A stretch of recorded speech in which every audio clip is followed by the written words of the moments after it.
£4 billion since 2022.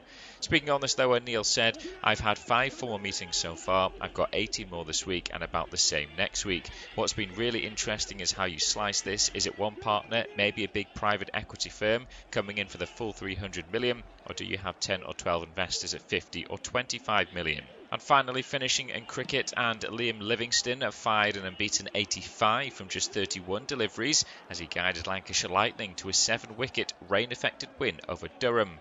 Livingstone had earlier had bowling figures of 1 for 19 as he removed Alex Lees to end a 76-run opening stand, as Durham posted 128 for 2 from their 10 overs after winning the toss. Livingstone, he then hit 14 boundaries, including 8 maximums in his extraordinary knock, as Lancashire chased down their victory target with 5 balls to spare. The Lightning do remain bottom of the North Group despite their second win of the season, although they have moved level on points with Durham. Elsewhere in the Blast and Northamptonshire Steelbacks, they continued their perfect start to the competition with a 6-wicket win at home to Worcestershire Rapids. In a match reduced to 18 overs aside by the wet weather, Gareth Roderick top scored for the visitors with 47 off 32 balls in a total of 154 for 5. Steelbacks captain David Willey hit 3 sixes and 4 fours and a knock of 47 before an unbeaten 26 from Justin Broad helped the leaders to a 6th successive win with 12 balls remaining. That's all for now, we'll have more later. Here are your latest sporting headlines. I'm James Mason. We're beginning at football, and Marco Silva has agreed to become Benfica's new head coach. That's as the Portuguese club formalised Jose Mourinho's departure for Real Madrid. Silva, he ended his 5-year stint as Fulham boss a week ago when his contract at Craven Cottage expired. Benfica said they had reached an agreement with Silva, who is set to sign a contract until the end of the 2027-28 season, which can be extended to the 2028-29 campaign. Sticking in football, and Bukayo Saka is an injury worry for England just days ahead of the World Cup. The Three Lions boss Thomas Tuchel confirmed that Arsenal winger has been struggling with an Achilles issue and cannot take part in every training session. Tuchel also confirmed it was unlikely Saka would start against Costa Rica on Wednesday in England's final warm-up game before the tournament begins. Also in football, and Ben Davies has signed a new 12-month deal at Tottenham Hotspur to extend his stay at the club into a 13th season. The Wales captain only made 5 appearances during an injury-ravaged last season, but he was praised by Spurs boss Roberto De Zerbi for his leadership during a tense and ultimately successful relegation battle in the Premier League.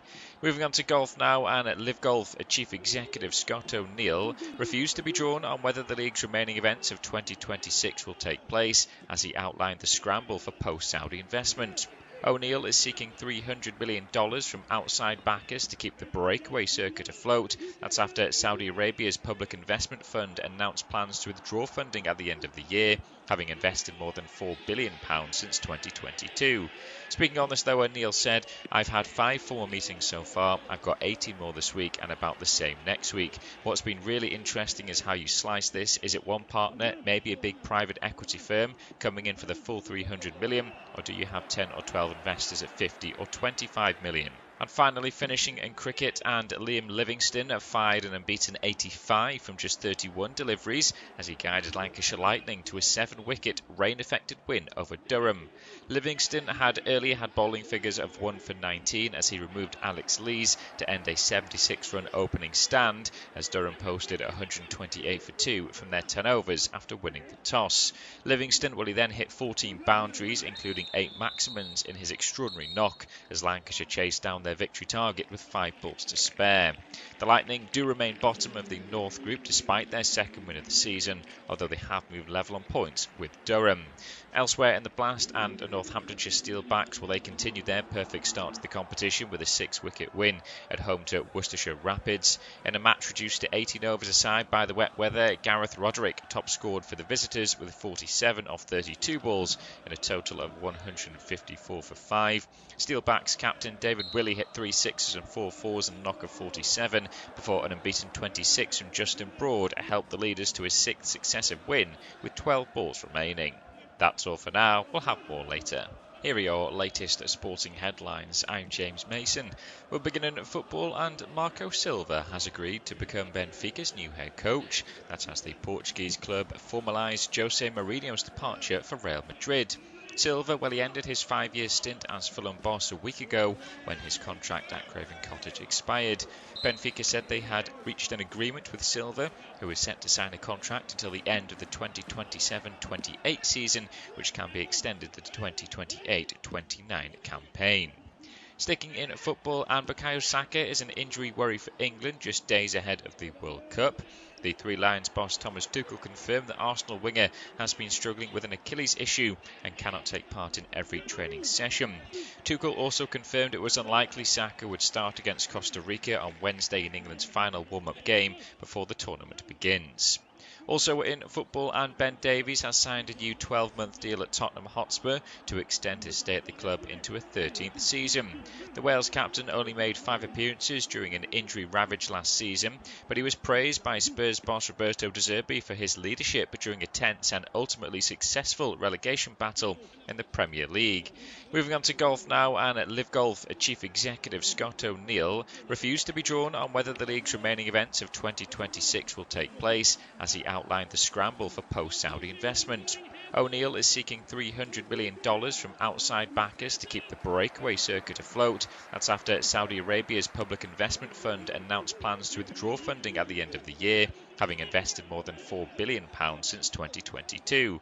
Speaking on this though, O'Neill said, "I've had 5 formal meetings so far, I've got 18 more this week and about the same next week. What's been really interesting is how you slice this. Is it one partner, maybe a big private equity firm, coming in for the full $300 million, or do you have 10 or 12 investors at 50 or 25 million?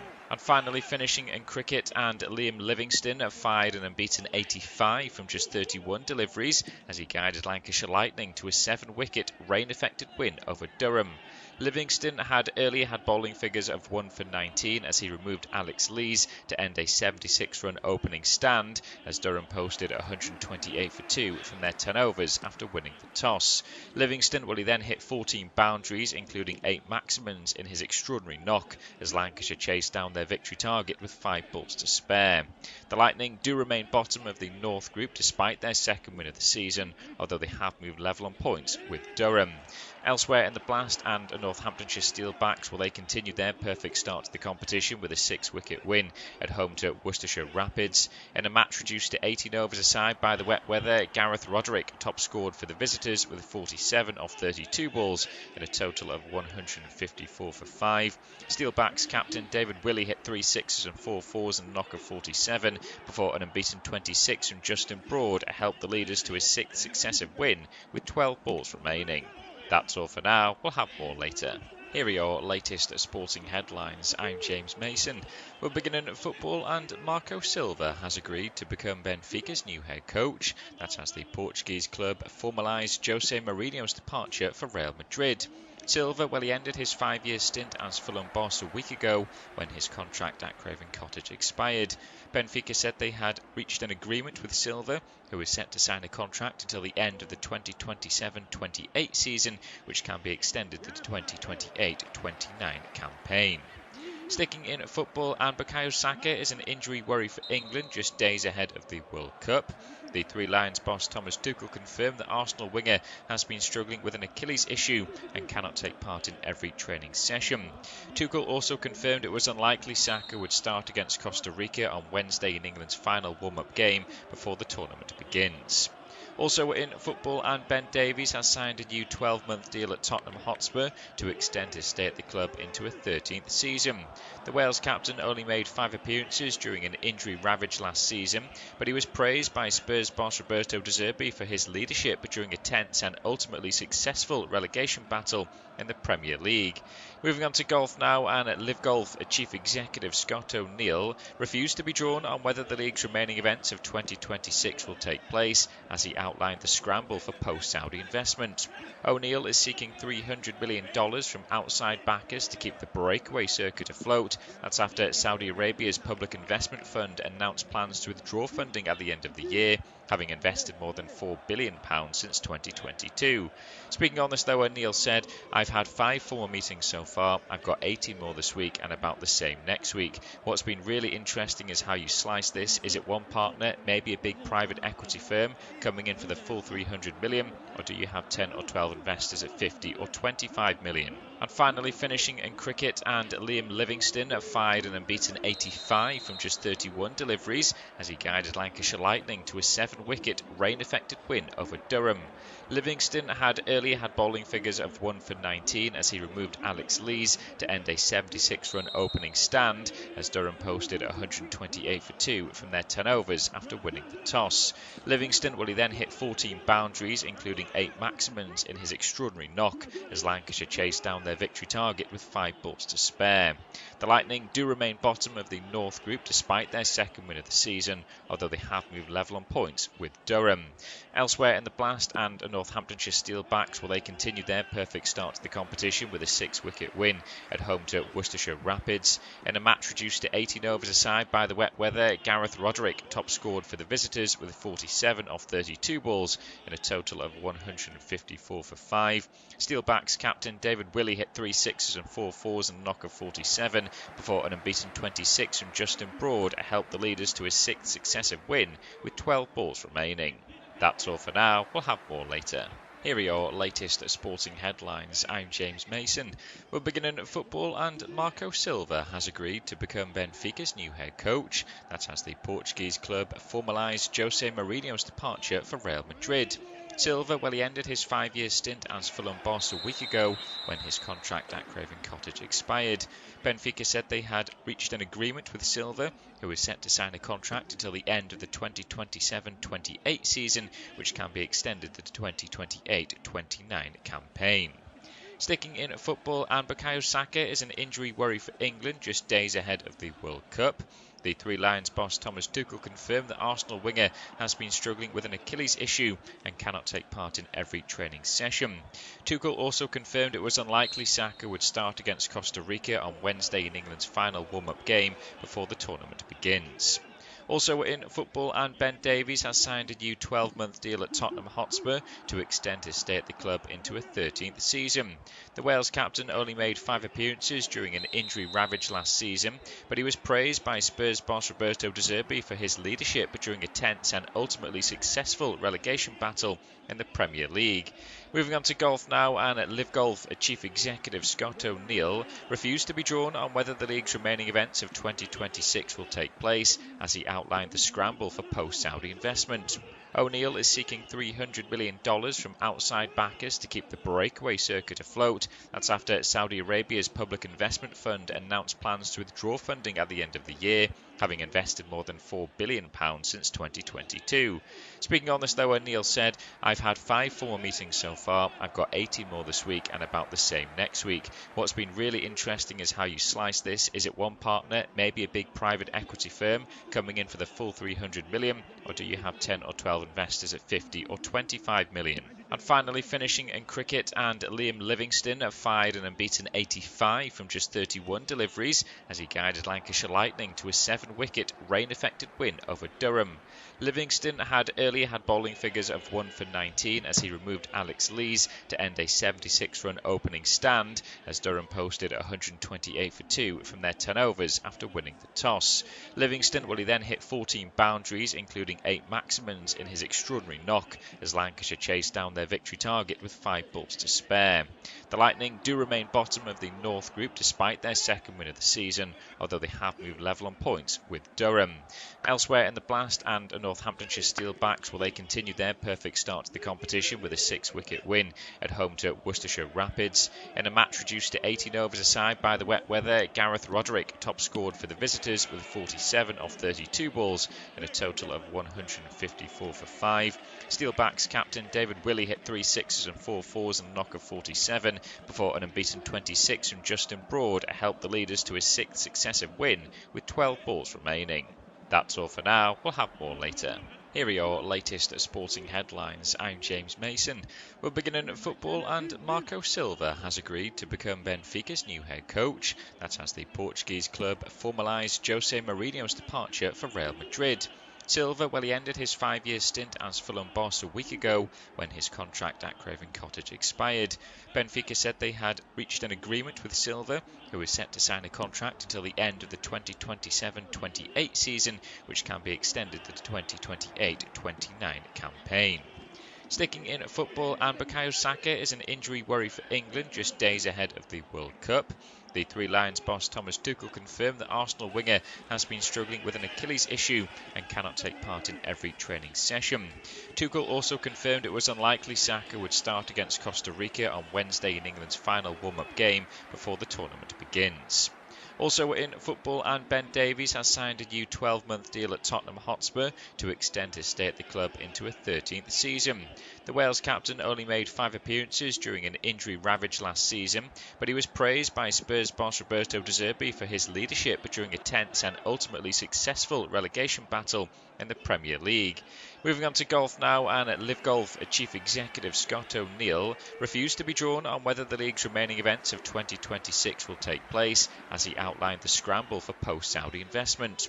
O'Neill is seeking $300 million from outside backers to keep the breakaway circuit afloat. That's after Saudi Arabia's public investment fund announced plans to withdraw funding at the end of the year, having invested more than £4 billion since 2022. Speaking on this though, O'Neill said, "I've had 5 formal meetings so far, I've got 18 more this week and about the same next week. What's been really interesting is how you slice this. Is it one partner, maybe a big private equity firm, coming in for the full 300 million, or do you have 10 or 12 investors at 50 or 25 million? And finally, finishing in cricket, and Liam Livingstone fired an unbeaten 85 from just 31 deliveries as he guided Lancashire Lightning to a 7-wicket rain-affected win over Durham.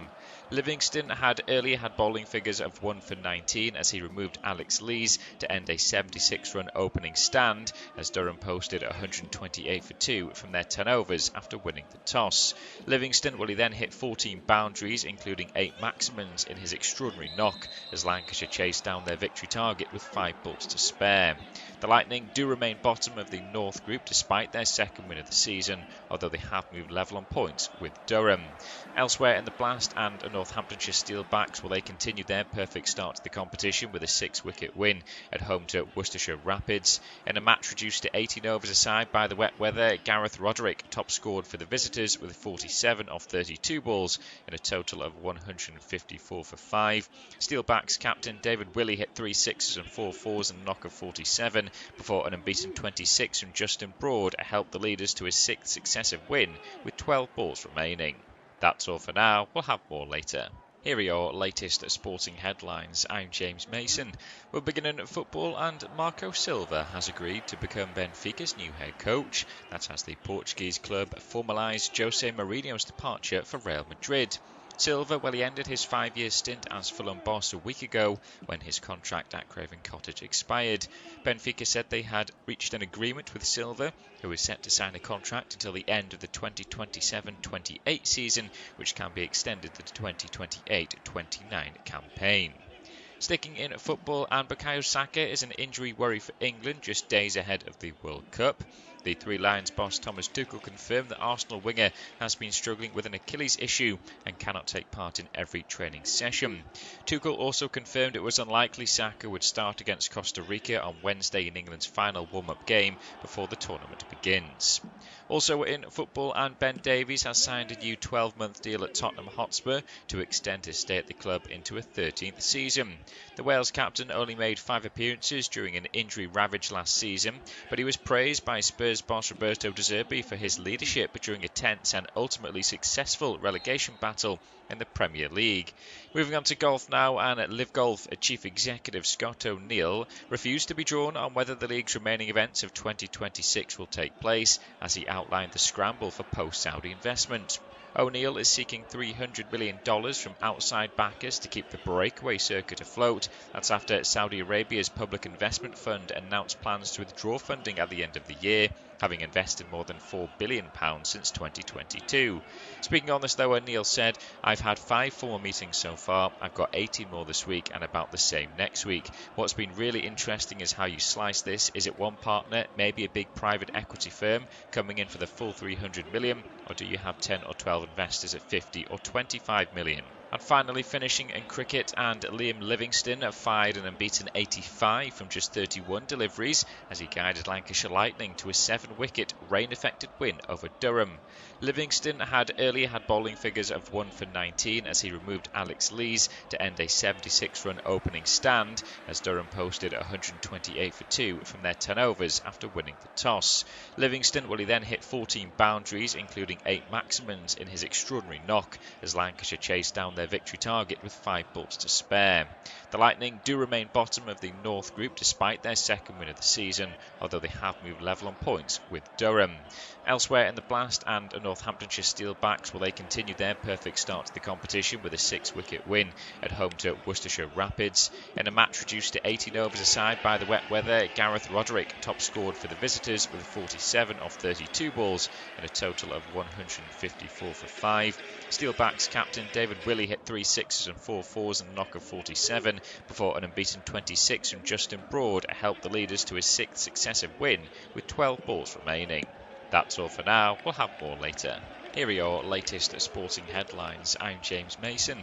We're beginning at football, and Marco Silva has agreed to become Benfica's new head coach. That's as the Portuguese club formalised Jose Mourinho's departure for Real Madrid. Silva, he ended his 5-year stint as Fulham boss a week ago when his contract at Craven Cottage expired. Benfica said they had reached an agreement with Silva, who is set to sign a contract until the end of the 2027-28 season, which can be extended to the 2028-29 campaign.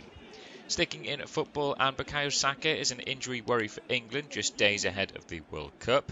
The Three Lions boss Thomas Tuchel confirmed that Arsenal winger has been struggling with an Achilles issue and cannot take part in every training session.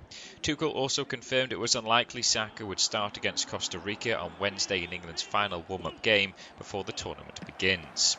Also in football, and Ben Davies has signed a new 12-month deal at Tottenham Hotspur to extend his stay at the club into a 13th season.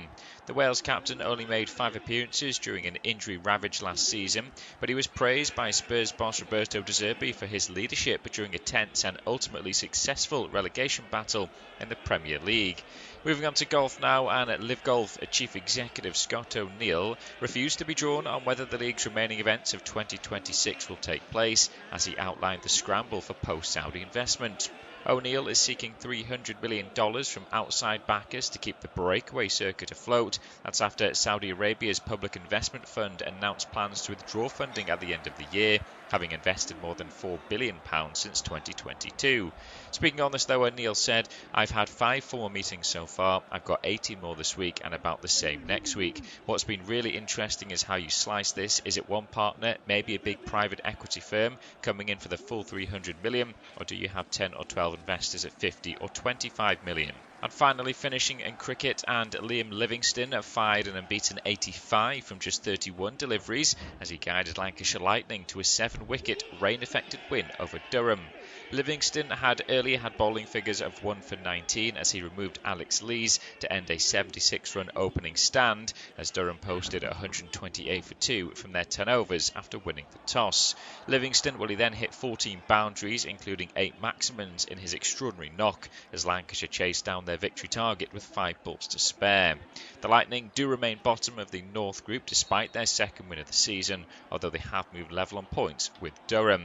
Elsewhere in the Blast and Northamptonshire Steelbacks, they continued their perfect start to the competition with a 6-wicket win at home to Worcestershire Rapids. In a match reduced to 18 overs aside by the wet weather, Gareth Roderick top scored for the visitors with 47 off 32 balls and a total of 154 for 5. Steelbacks captain David Willey hit 3 sixes and 4 fours and a knock of 47 before an unbeaten 26 from Justin Broad helped the leaders to his 6th successive win with 12 balls remaining.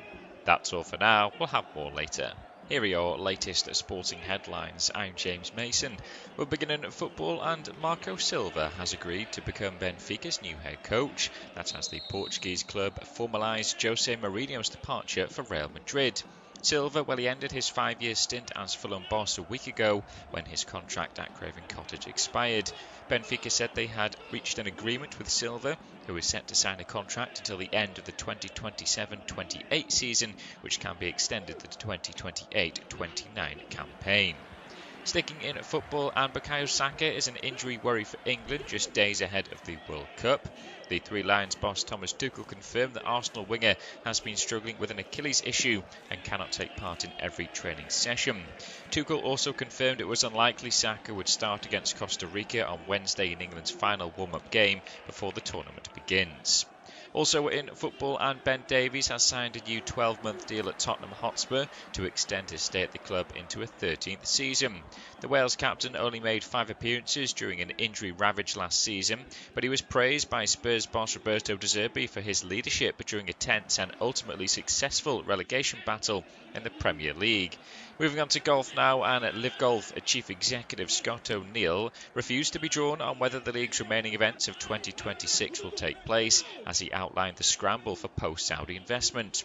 O'Neill is seeking $300 million from outside backers to keep the breakaway circuit afloat. That's after Saudi Arabia's Public Investment Fund announced plans to withdraw funding at the end of the year, having invested more than £4 billion since 2022. Speaking on this though, O'Neill said, "I've had 5 formal meetings so far, I've got 18 more this week and about the same next week. What's been really interesting is how you slice this. Is it one partner, maybe a big private equity firm, coming in for the full 300 million, or do you have 10 or 12 investors at 50 or 25 million? And finally, finishing in cricket, and Liam Livingstone of 1990 and 2014, the 4 World Cup wins for Germany. And the two sides just getting the final parts of the photographs, etc., taken in the huddles before they finally kick off here. I'm Steve Pearson, bringing you this independent off-tube studio commentary, joined by Joseph for this one. And Curaçao obviously there for the romantics, but not expected to do too much in the tournament. But Julian Nagelsmann taking no chances at all here, Joseph. Yeah, well, the Germany side, when they played in the Euros, didn't take any chances either in that opening game against Scotland, which they won 5-1. So I was expecting that they wouldn't give Curaçao maybe any chance within this game. But I like the underdog story, and Curaçao, of course, are used to this sort of warm weather with 30-degree heat as it is in Houston, with a flood warning as well, though. So it seems like it's going to rain at some point maybe during this game, but I think it'll be a good one. I think Curaçao really look to kind of give it their all throughout this tournament and, you know, try and win over the hearts of a few fans as well. Yeah, they certainly will. They certainly have already, as we see Julian Nagelsmann on the sideline. Dick Advocaat back in as the Dutch coach, of course. He is the oldest World Cup coach. There are a couple of over 70-year-old coaches in this tournament as well as him, but he is the oldest of the 3 taking part this time around. And he's back on the sideline, fortunately, after family illness meant that he stepped down from Curaçao and leading the Blue family, the Blue Wave. And 1 or 2 elements of blue around the stadium this afternoon in Houston, as the referee Jalal Jaid from Morocco will get us underway then. Curaçao in blue shirts, yellow shorts and blue socks.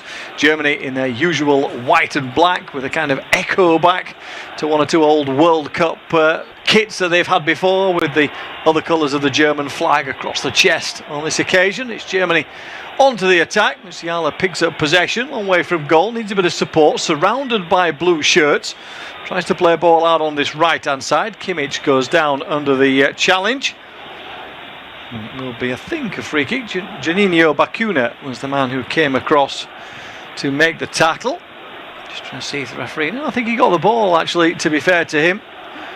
From the first angle, it looked as though he might have got the player, but actually he didn't, and therefore play is starting. Now there will be a foul as the challenge comes in from Pavlovic, and Tatis Chong is brought to the floor. The man who played with Sheffield United last season in the Championship. And he takes up a central position in midfield for this Curaçao side, as Germany try and press high in the early stages. First early touch for Eli Room, the Miami FC goalkeeper, rolls the ball out onto the right-hand side.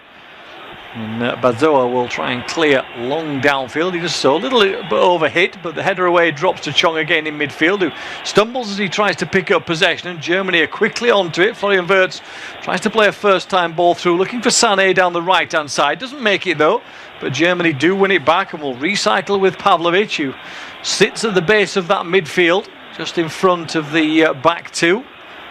Kimmich and Brown pushing up a little way already, so almost playing with 2 central defenders and 2 wing-backs really at the moment, the German side in the early stages of this game. Here's Sane then, heading east-west rather than north-south at the moment across the field, finds Brown, drops it back in again into midfield. Little chip over the top, could be a chance here to get inside the penalty area for the Germans. Ball across, will it fall for Nemecha on the far post? No, it won't, and it's cleared away over on this left-hand side, but almost a chance came out of nothing. And a foul here as the Curaçao side try and get forward. Deveron Fonville is brought to the floor, but the first glimmer of a chance for Germany on that left-hand side of the Curaçao defence. Yeah, Brown just catching him out with some real pace. He got to the about the edge of the 6-yard box, thought about the shot, but then decided to try and pull it back into the path of Kai Havertz, who the ball was just behind him. It fell to Nemecha, but he couldn't quite wrap his foot around it, and Curaçao then tried to send Fonville away on the left-hand side, which he was brought down by Pavlovic. Here comes Locadia on the attack down the right-hand side. Got a couple of players for support behind him. Chong is in there, but then he's immediately surrounded by 3 German players, and Nagelsmann's side win it back, but almost given away by Schlotterbeck, I should say, as he was closed down quickly by Jürgen Locadia, the centre forward for Curaçao, who sounds like he's got a German first name. I don't know whether there's any German heritage within his family. To check that out, I just realised that as I looked down at his name. Not quite a striker in the Klinsmann mould, but certainly a physical presence up there, and if they can get the ball forward quickly enough, Curaçao, they will certainly potentially use that power and pace as the ball is inside, looking for Nemecha again. Has it taken off him this time? But Curaçao give the ball away in midfield. Santi Hansen, the Middlesbrough player, losing out on that occasion. But a good solid start from Curaçao at the moment, at least. Germany having the edge in terms of possession, you expect, as they will, I'm sure, through the majority of this game, as Wirtz spins away over on that left-hand side, but again lost out, and Curaçao very quick to try and get on the front foot, but then they lose possession as well, and it's rather backwards and forwards for the first few moments in this game. Neither side really settling completely, you would say, as Bakuna tries to get away down the left-hand side. A little flick over the top, Nemecha comes back to cover, he'll win the challenge. And then Joshua Kimmich buys a foul off Juninho Bakuna as he stretches for the ball. Germany trying to take the free kick quickly. It can't get forward, it's just come back to Kimmich then on the halfway line as he wanders up towards the Curaçao half of the field. No rush for him at the moment. Did start off slowly in qualification. And that initial defeat against Slovakia, but won the rest of the games, got themselves settled in and easily qualified for this tournament. They don't want any embarrassment in the first game. They've given the ball away again here, and it's chipped forward. It was looking into the path of Locadia, but it dropped a little short on this occasion. And Nico Schlotterbeck, the Dortmund defender, steps in, wins back possession. Brown with a good ball down the left-hand side. Plenty of white shirts forward here. They can find the right shot. The shot comes in from the edge of the area. It's blocked away. It will drop again in midfield. Musiala plays it out on that left-hand side. No space for Havertz. Has to come back on the edge. Nice interplay here from Germany. Wirtz with the shot, with the ball in, and the shot comes in from Nemecha, and it's an opening goal in 5 minutes for the Germans. Lovely play on the edge of the penalty area, and Nemecha just quicker than the defence, gets onto it, bends one into the corner. It's Germany 1, Curaçao 0. Yeah, it comes down this left-hand side again for Germany. Curaçao a little bit slow to get out towards Nemecha and Wirtz and go close them down, but it's lovely interplay from Germany. It's a lovely finish from Nemecha as well. A few Curaçao players turning their back away from the ball. There's nothing that Room could really do about that one. It is a really good finish into the side of the net from Nemecha. It's the opening goal for Germany, and quite a quick start for them already. Yet again, we just see this nice little 1-2 play. Lovely from Wirtz. It's really good vision from him. He turns that ball away from Bakuna, passes it back into Nemecha, and like I said, nothing that the goalkeeper can do about it. Yeah, not a regular scorer, Nemecha, for the national side. Just got one in competitive games at least. That was in the Nations League last time out. But an early goal here, just the kind of thing that they needed to settle things down. As Felix Nemecha bends one into the corner, as you said, Joseph. No chance for Room at all on that time. As the shot came flashing past him into the bottom corner. So Germany with the goal that they wanted, and Room's giving the ball away here for Curaçao. It's picked up again. Musiala into the penalty area. Can he get a shot in? This one blocked on this occasion. It spins towards the edge of the area. It'll be picked up though in midfield again by the Germans, and eventually they try and get a ball in. Nathaniel Brown's effort though is blocked, and it spins behind for a corner. Bit of an inquest going on in the Curaçao defence just to try and settle things down. Need a little bit of information. Dick Advocat, the experienced coach, former Rangers coach of course in the UK. That's vastly well known around European football, and obviously the Netherlands national side. It is somewhat of a Netherlands side really, this Curaçao team. Just the one player, Tatis Chong, actually born in Curaçao. The rest are from the Netherlands. The Dutch part of the Dutch nation as the ball forward again originally. Now an independent area in itself, and therefore qualifying under its own steam nowadays. And what an achievement it is to have reached this tournament. Just need a little bit of settling down time now. 8 minutes gone, Germany in front, dominating possession. Little work out on that left hand side again. Brown comes on the underlap, he's looking for it again, but it goes a different way this time. As Havertz lays the ball off, it comes to Nemecha again. Does he fancy his chances from distance? He does! And this one flashes inches wide of the right hand upright. Nemecha again finding space, this time 25 yards out. Rasping shot comes in and it whistles past the post. Yeah, yet again, they're not quick to close down Curaçao when Germany get inside their own half, and dangerous outside the box at the moment of Germany because they're just trying to take their chances.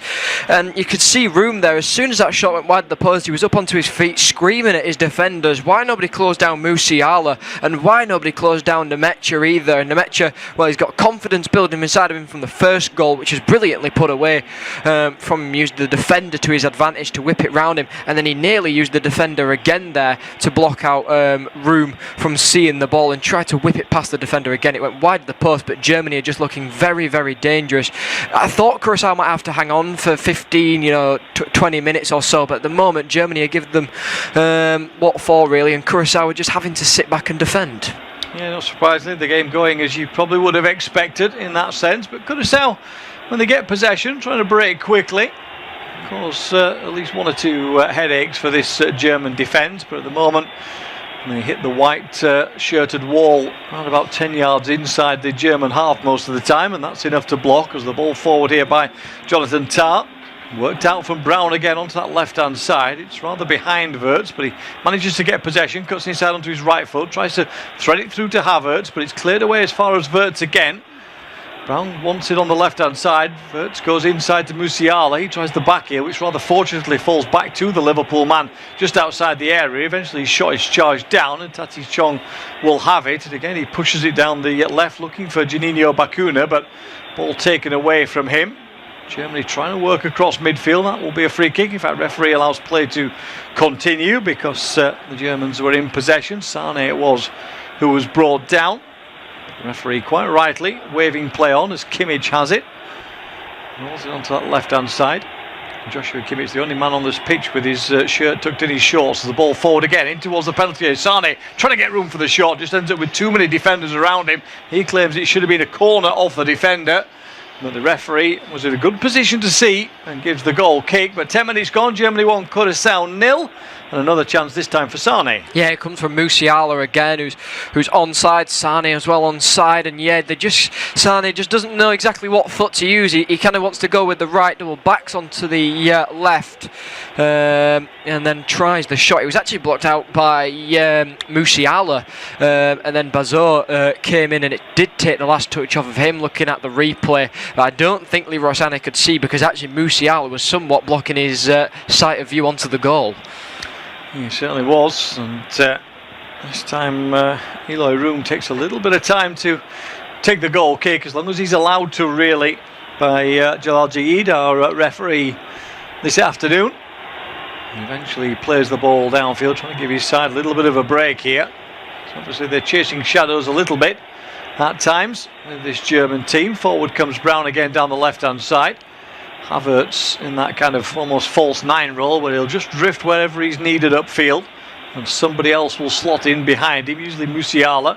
Nemecha on the run through to the penalty area again, though this time takes it down beautifully on his right foot, does poke a shot towards goal, but he was under pressure from the defender on that occasion. Fonville had got back to close him down, and in the end the ball just trickles into the hands of Eloy Room. A lovely little run again. Nemecha is just finding space wherever he wants it at the moment. Yeah, he is indeed. And Curaçao are not really keeping their shape at the moment at the back. They just seem a little bit frantic every time Germany get into their final third. It's a lovely ball over the top. It's a lovely takedown by Nemecha. Takes it down on that right foot.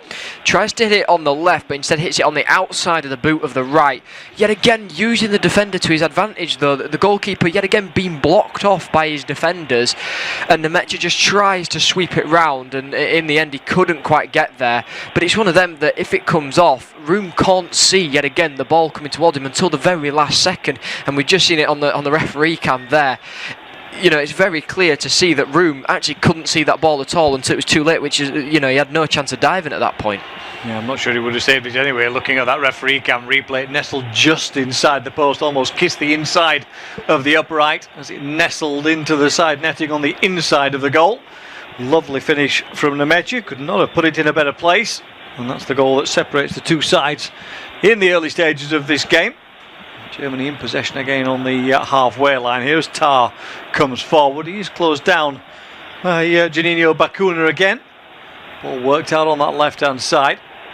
Bacuna of course suited to have a little spell in England and in Scotland as well with Rangers, Huddersfield and Birmingham, the two places that he played at. Now plays, did last season at Volendam back in Holland, in the Netherlands. And at the moment, he's having to do defensive work against Kimmich, trying to stop the German captain coming forward.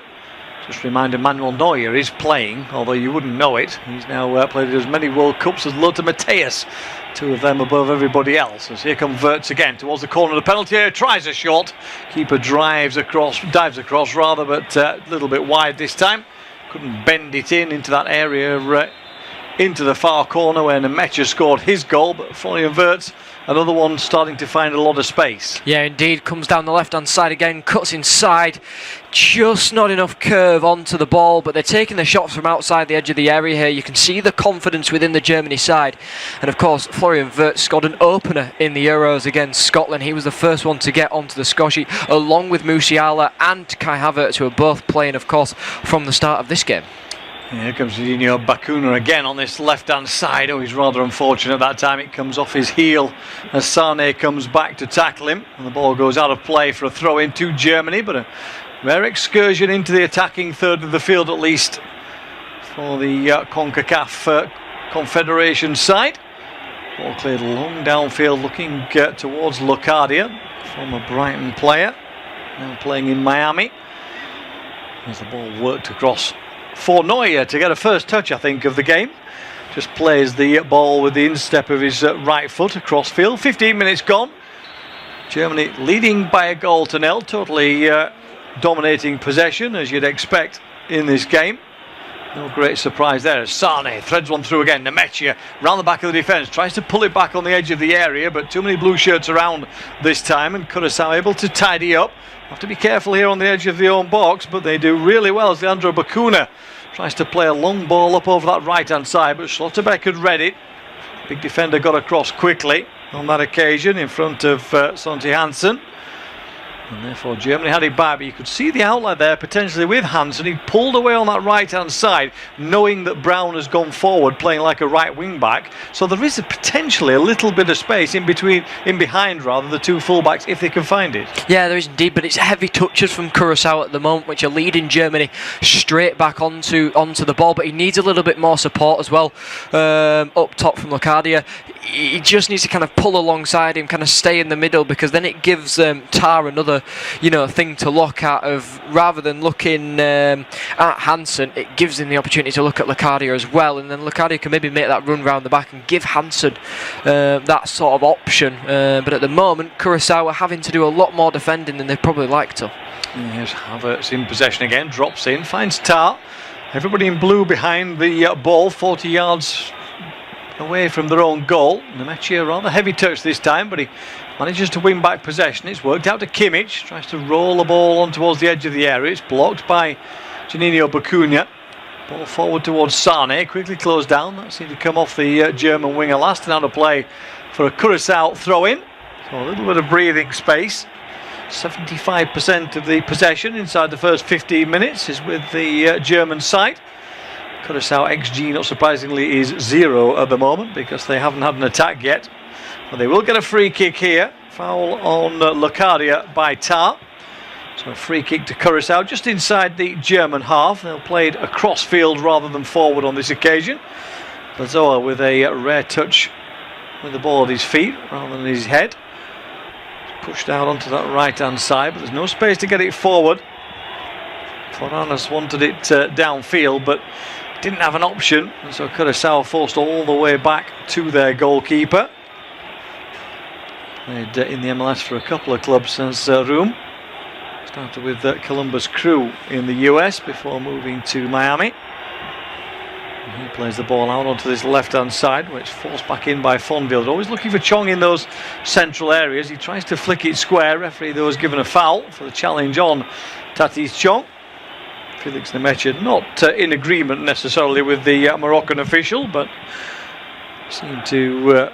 in fact, it was Musiala actually who made the contact with the player. A couple of German players in that challenge.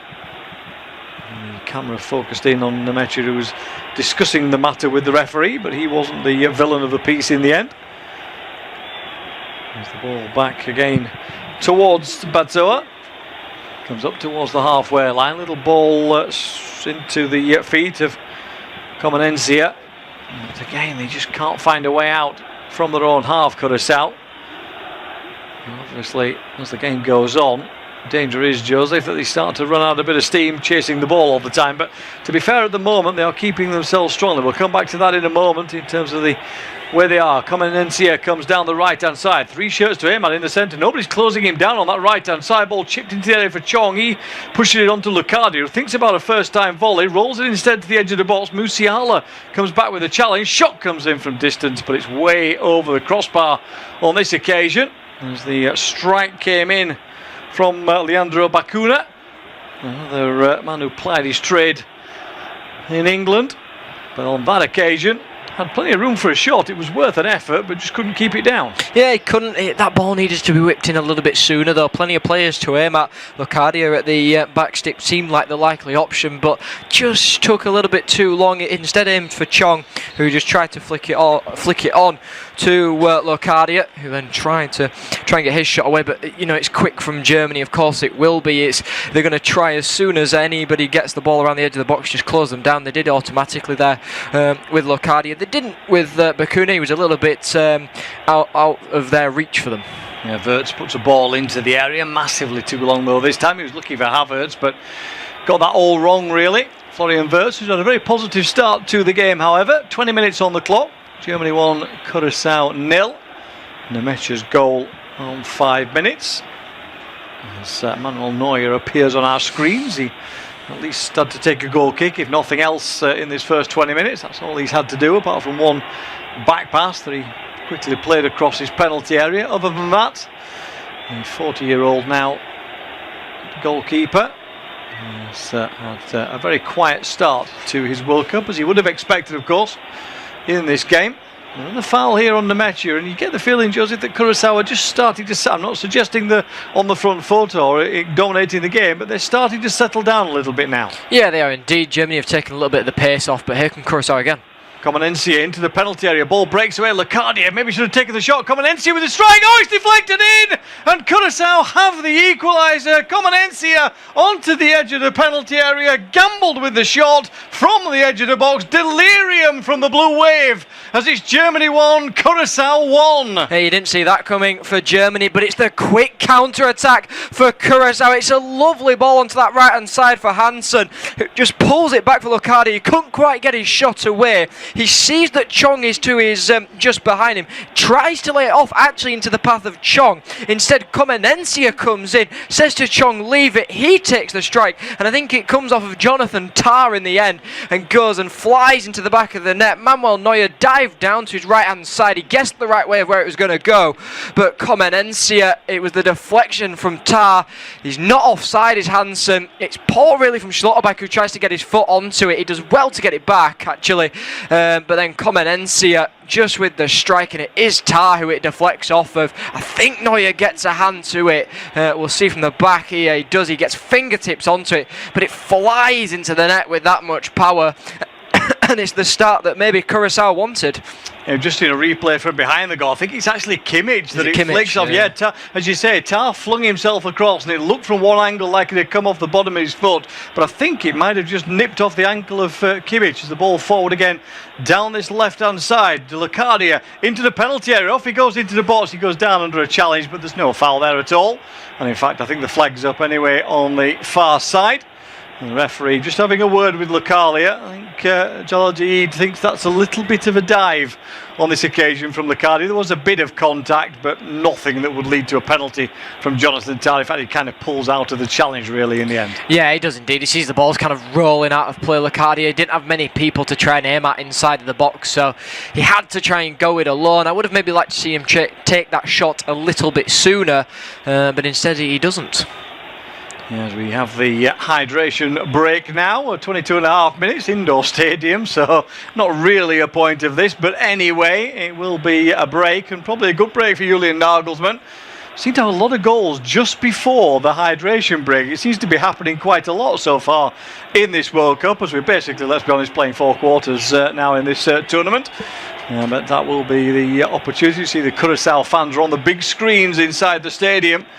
And they are absolutely delirious because their side has scored against the four-time world champions. And Dick Advocat is just in there as well, having a little chat with everybody on the sideline, particularly Locadia. And just making sure that all is well. There's plenty of discussion on that sideline, not surprisingly. Just got to, I know it sounds silly, but keep the heads a little bit here. Joseph will take you through to half-time once the play gets back underway.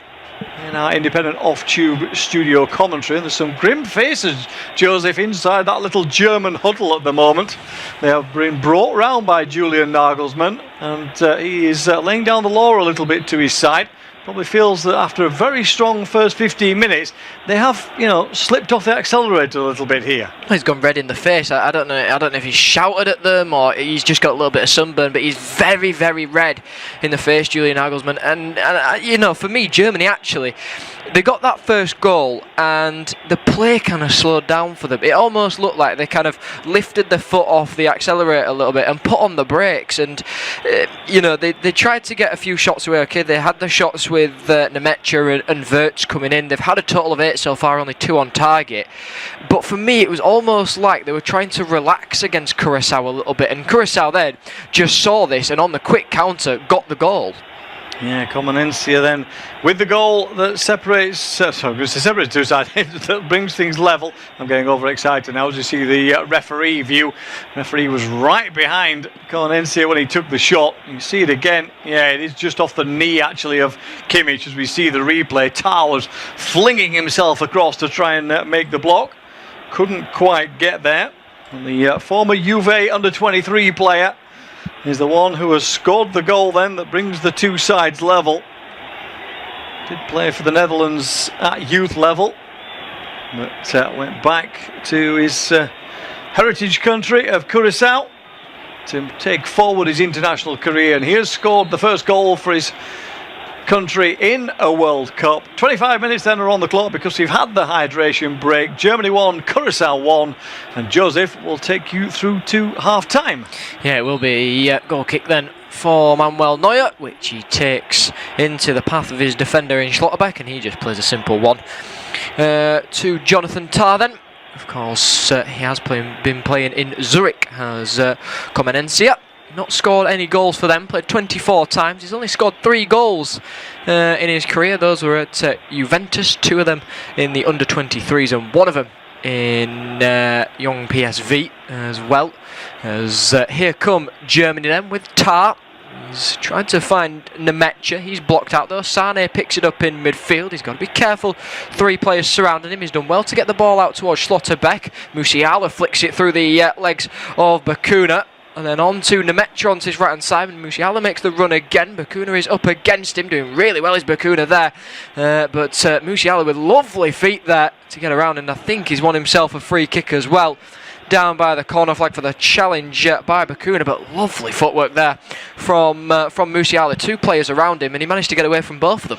Yeah, he's a pleasure to watch, isn't he, when the feet are flowing like they were on that occasion. Always looking for that little bit of space and usually finds it. But on this occasion, Curaçao hunting in packs, but they've given away a free kick, dangerous position. Big players in the middle, obviously up from the back, Tar and Schlotterbeck. And Kimmich has Sane as an option on the edge of the penalty area, corner of the box. Chong is trying to mark 2 at the moment around the edge of the area. So this could be an option as well. Yeah, one arm raised for Kimmich, then dinks it towards the back stick. Schlotterbeck goes up, it does hit his head, and it's a save by Room from the header by Schlotterbeck. It was maybe just going over the crossbar, but Room was not taking any chances. Pushes it out for a corner kick, but he got a right connection on that. It might have just been dipping underneath. Yeah, it was close, may have come off the bar, but Room wasn't to know that in that sense.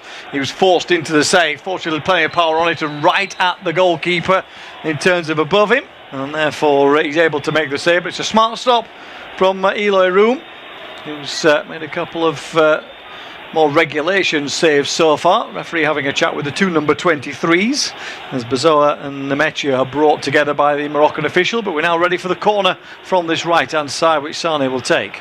Yeah, Sane whips it in then just underneath the goalkeeper. He pushes it away though out towards Pavlovic. Back to Kimmich then on this right hand side. Wirtz gets it. Little flick through from Musiala. He was looking for Havertz, who had made the run. He gets it back. Musiala is inside the box. Lovely footwork from him. Brilliant challenge comes in though from Locadia, and out it goes for a corner kick then to Germany. Just gets to the byline. It's a lovely challenge that comes in there.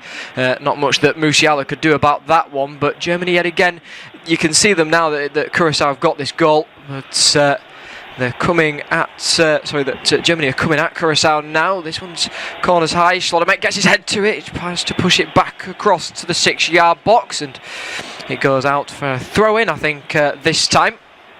But Schlotterbeck at the back stick yet again. He's looking very dangerous at the moment for Germany when any set piece is being taken. He's the man to look for as Kimmich has possession of it from that throw in. Tar will take a hold of it now, and Germany yet again just slowing the pace down for the time being. Onto the right hand side it goes then for Wirtz.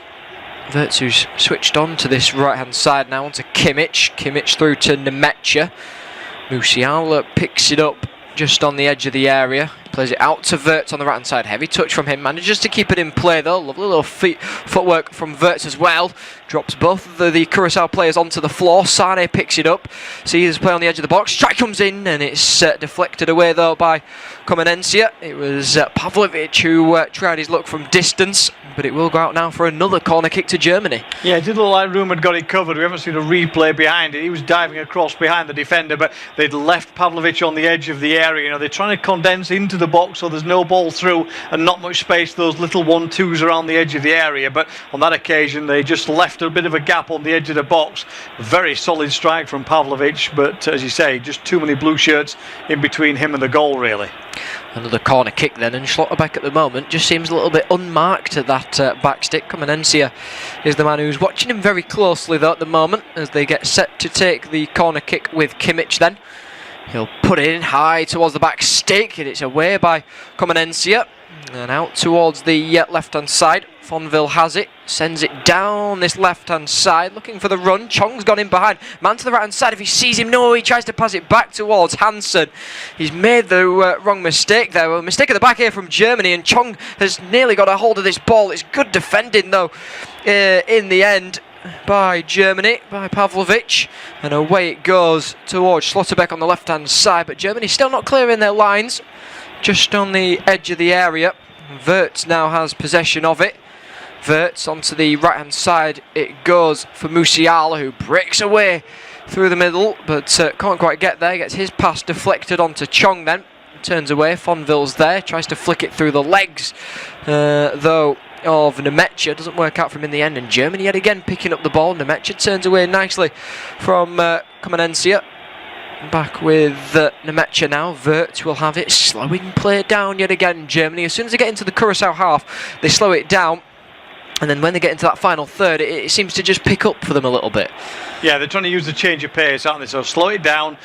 So the Curaçao think they've got a bit of a breather, and then bang, bang, bang, try and do 2 or 3 really quick passes and find some space like they do now. Musiala in there again as he tries to find Nemecha, but it's blocked out. At the other end, as you said, if Tatis Chong is facing slightly the other way, Locadia was absolutely in acres of space over on that right-hand side, but Chong ended up going left because he was kind of forced to turn that way by the German midfield. Great ball through here, though, towards Sane. His effort is blocked, but it's still inside the area as Curaçao scramble it away. Yeah, they do indeed. Kai Havertz went down within there, but the referee told him to get back up towards his feet, and there's a throw-in as well for Curaçao inside their own half on that right-hand side, which Sane did want a foul for, but it's good defended again by Curaçao there, but it's slow to react to that ball forwards from Musiala, but he's got great vision, hasn't he, to find Sane, and it's Fonville who manages just to get the ball away and to make the block as well, the vital block from Sane's shot, but it's great vision from Musiala. Yeah, it looked like the shot was actually going wide. We've just seen a replay from behind the goal, and Sane had kind of scuffed it actually wide of the post, but Fonville wasn't to know that. He did really well to get across and cover, and here they come again down the left-hand side. It's how much do you push forward as Fonville tries to get on a pass from Juninho Bacuna, and the danger is obviously you've got to be careful here that you don't overcommit and then leave space behind, but at the moment Curaçao are filling in gaps behind pretty well. Yeah, indeed they are. Ball with Brown now on to the left-hand side it goes. He's got Schlotterbeck up in support with him. Finds Schlotterbeck back towards Nemecha, then Nemecha thinks about the shot, but just plays it on to Leroy Sane on the edge of the area, right-hand side. He's up against Bacuna. Lays it off into the path of Kimmich, who's blocked out by the referee, but Kimmich floats one in towards Musiala, looking towards the back stick. He thought that Musiala was going to spin away from his man, but in the end he didn't. Stayed where he was, and the ball goes out for the goal kick then.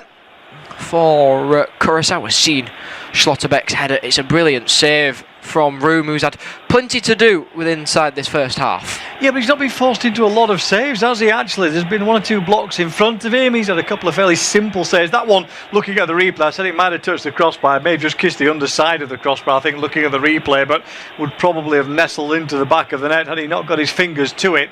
And at the moment, Julian Nagelsmann, a little bit frustrated as he drops down onto the bench, having a look at the iPads in front of him to see what the what's happening in terms of the stats, what information they're getting from the analysts at the moment within that German backroom staff, as Curaçao have a free kick inside the German half and work it out on that right-hand side. Yeah, if they'd got their head up there, Hansen had made a run inside of the box, but it wasn't spotted by Bazawa taking the free kick.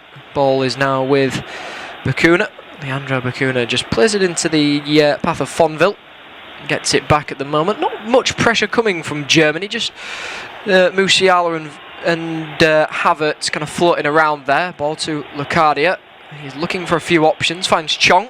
Chong takes it onto his left foot then, trying to get away from Kimmich at the moment. Does manage to do so. Ball over the top towards Hansen. Can he keep it in play on this left-hand side? He can do. Up against Kimmich now. Hansen gets onto the right-hand side. Plays it on to Bacuna. Turns nicely away from his man. Can't quite get the shot off. He can this time though. And he was looking towards that top corner. Got a little bit too much height on it though. He was off balance by the German man pulling at him. But he managed to get his shot off. I think the better option was maybe just to square it towards Chong or onto that right-hand side a little bit more. Yeah, he just got a little bit of space, didn't he, eventually, Bacuna, but never really reset himself after, as I say, that challenge that closed him down in the first instance, and therefore he was slightly off balance, you kind of felt, when he got the strike in. But again, Hansen, now he's moved over onto this left-hand side. It's a slight change round, really. What they've done is they've almost gone to a front 3, but there's no number 9 because Tatis Chong is sitting in midfield, and the other 2 players, Locadia and Hansen, have now gone almost like a a front two, but almost if you imagine that there should be a centre forward there, but there isn't at the minute, if that makes some sense. So it's almost like an inverted front three where the middle man is further back and the other two are pushing up on the left hand side and right to try and block any runs forward through those narrower areas. Yeah, indeed. Ball is with Pavlovic. Squares it to Kimmich then. Kimmich is the run of Pavlovic. Pavlovic gets it back. Heavy touch from him though. Cut out. Ball back inside the box though for Havertz. He tries to cut it back towards Sane, but it's blocked out again. Bazoa it is who's blocked the ball. That goes out for a corner kick. I think Germany wanted to take it quickly here. There's plenty of players moving towards the front post, and they have done, but the ball I think was rolling, says the linesman. Yeah, he's going to bring it back. Yeah. I think he wasn't in the quadrant, that's the point that he's making. I think Havertz just tried to drop it down quickly and take it, but the ball had actually rolled out of the quadrant in that corner, so they'll have to have another go. But there was an opportunity there because a couple of German players had pulled away from those central positions and actually found a bit of space inside the box. So Curaçao rather fortunate, really, that the ball wasn't in the right place on that occasion. Yeah, it will be Brown to take. Well, he will take it, but the referee's just having a word with one or two players.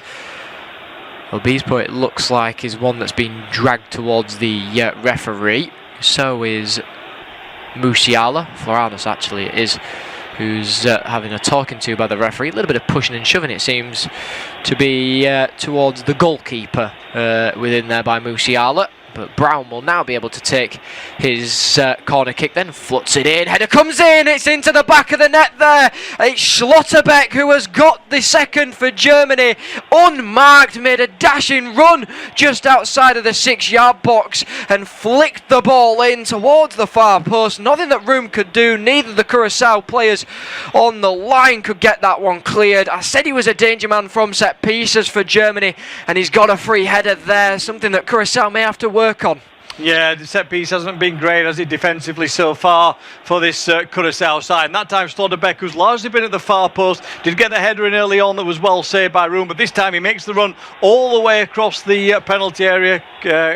Comanensi, I think, is the man who should be following him, really, but he can't get across. And Schlotterbeck, his unmarked, lovely header from the Dortmund man, just cushions his header into the far corner. Big smiles finally from Julian Nagelsmann. We've not really seen that since about 6 minutes into this game. The last 32 minutes have been a bit of a grueler for the German head coach, but at the moment his side have got themselves back in. It's a really good corner routine. You know, they've mixed up the corners, they've tried different things from different places. That was a lovely ball across and a really good header. He's not a regular scorer, Schlotterbeck, from set pieces, maybe for his club and country, but slotted it there in the right place. Yeah, scored 11 for Borussia Dortmund. Has never scored for Germany. That's his first goal. He's only scored 3 for the under-21s, so it's his first team goal for Germany, and it puts Germany back in the lead against Curaçao then. 2-1 at the moment. Of course, looking at Bakuna as well, he's not had the we were just speaking about him sort of earlier on, but he's not had much playing for Volendam in the Eredivisie. He's never actually scored any goals for them, so inside of 3 years he hasn't scored any goals. The last time he did was in the Saudi League, and then you'd have to go to Birmingham as well, where he scored 7 for them in the 2023 season. Ball over the top for Sane, heads it down towards Havertz. Havertz takes it down. Is he fouled? Yeah, he is, by Bakuna, and it will be a free kick for Germany then inside the Curaçao half. Then they've taken it quickly. They're taking these these corners and everything very quickly at the moment. Germany, I think they're just trying to catch out Curaçao whenever they can. Now the ball is onto the left-hand side for Wirtz. Wirtz plays it into Pavlovic, gets it back from him. Nemecha now has possession of it. Nemecha turns nicely away from his man, finds Pavlovic, lays it off into the path of Brown, who tried to find Havertz. It's blocked out by Bakuna. Bakuna then turns into a little bit of trouble with Nemecha. I think he's wanting a free kick. He's fallen to the ground there. The referee tells him to get back up. Wirtz tries to dink it into the path of nobody. I think he was maybe hoping that Sane would make the run. He didn't, and the ball goes straight out of play for a goal kick then.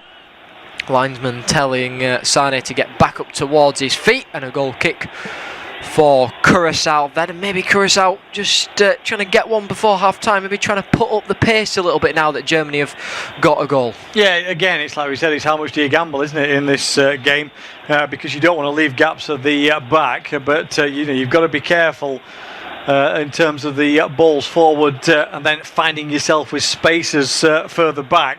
So you've got to make sure that you don't gamble too far when you push those players forward. So I think they'll still go on the break. They're still going to play the same way Curaçao. It's not going to be any different in that sense. But they've shown already, they had a couple of opportunities. Chong could have whipped the ball out on the right hand side and found Locadia clear through on goal from the halfway line. Locadia had the run into the box just after the Curaçao goal. So there are glimmers of hope for the Curaçao side. But here come Germany again into the area, but the pass this time towards Havertz somewhat overhit that time. Yeah, Musiala it was with lovely feet. Got it round the Curaçao defender and then tried to just roll it into the path of Havertz, but got a little bit too much on it this time. Ball onto the left hand side. Fonville will race down, gets away from Kimmich, tries to use his pace, tries to find Hansen. Ball back by Kimmich isn't the best one towards Neuer, but Neuer manages to get there before Hansen. Long downfield towards Havertz, who misses the header. Chong gets a slight push in the back from Pavlovic, and referee says no. Picked up by Bakuna, sees the run of Locadia, blocked out though by Nemetcha, who heads it back down. Comenencia has picked it up in midfield. Fonville turns nicely away from his man and finds Comenencia again then, who try and go down the left hand side up against Kimmich. Takes a little bit of a heavy touch but works out for him in the end. Cuts back inside onto the right hand foot. Musiala then takes the ball away from Leandro Bakuna, and here come Germany then on the left hand side with Wirtz. Tries to play it into the path of Brown and gets there. Floranus is running up behind him. Floranus just manages to put him under a little bit of pressure. Ball in towards Nemetcha. Plenty of time to pass it back into Pavlovic then.